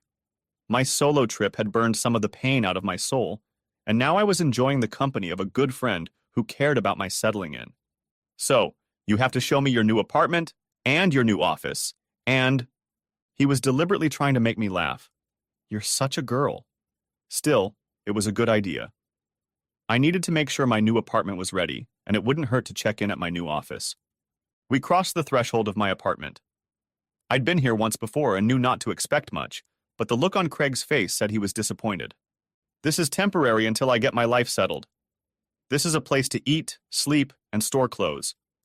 I don't need much more than that. You took it down with the furniture? I nodded. Yes. There's no room for your office furniture or tools. Yes, I've decided to rent another storage unit until I find a permanent place. He said nothing more. He made his way to the bedroom, looked around, and nodded. Without saying anything, he walked around the living room and nodded. Then he made his way to the kitchen. He opened all the cabinets and asked, "Did you bring sheets and a blanket for the bed?" No. And towels? No. You're short of pots and pans and you need a kettle. He looked some more. You need a good pot so you can make stew while you're at work. Do you have a microwave? I don't.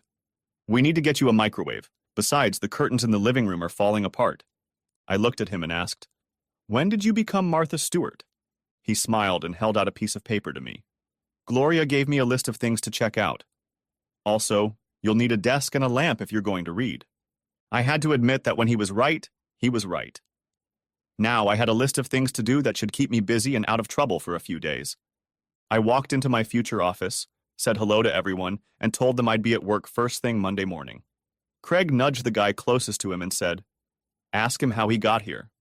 I briefly told them about my journey north and discovered that I would be working with my type of people. There were sailors, fishermen, and everyone skied in the winter. I knew I would fit in when they made me promise that in the future, I would tell them more details about my journey and invite everyone to come along for the ride. I never needed a team again, although I still enjoyed going out on my own from time to time. Every tourist and newcomer to Maine is required, if not required by law, to visit the LL store. Being in Freeport, so that was our next destination. We looked at canoes and fancied ourselves, checked out hiking gear and lied, and then I bought some khakis and shirts for work. It was clearly a more casual office than the one I'd left. That night, we slept on Voyager for the last time. I knew I'd get cozy in my little apartment, but for now, the cramped quarters of my cutter were home to me. Day 11, Wednesday. We got up, dressed, and ate well after sunrise. Today was truly the end of my journey, and I knew that tonight I would be sleeping in the bed of my new apartment. I would sleep on Voyager again when the urge called me and spend many weekends exploring the coast, but it was time to start getting back to life on land. I drove Craig to the airport and said goodbye to him, then headed to the store for a table and lamp and bedding. The last thing I did that day was move my stuff, books, and guitar from Voyager to the apartment. I got settled in, and it was no more difficult than that.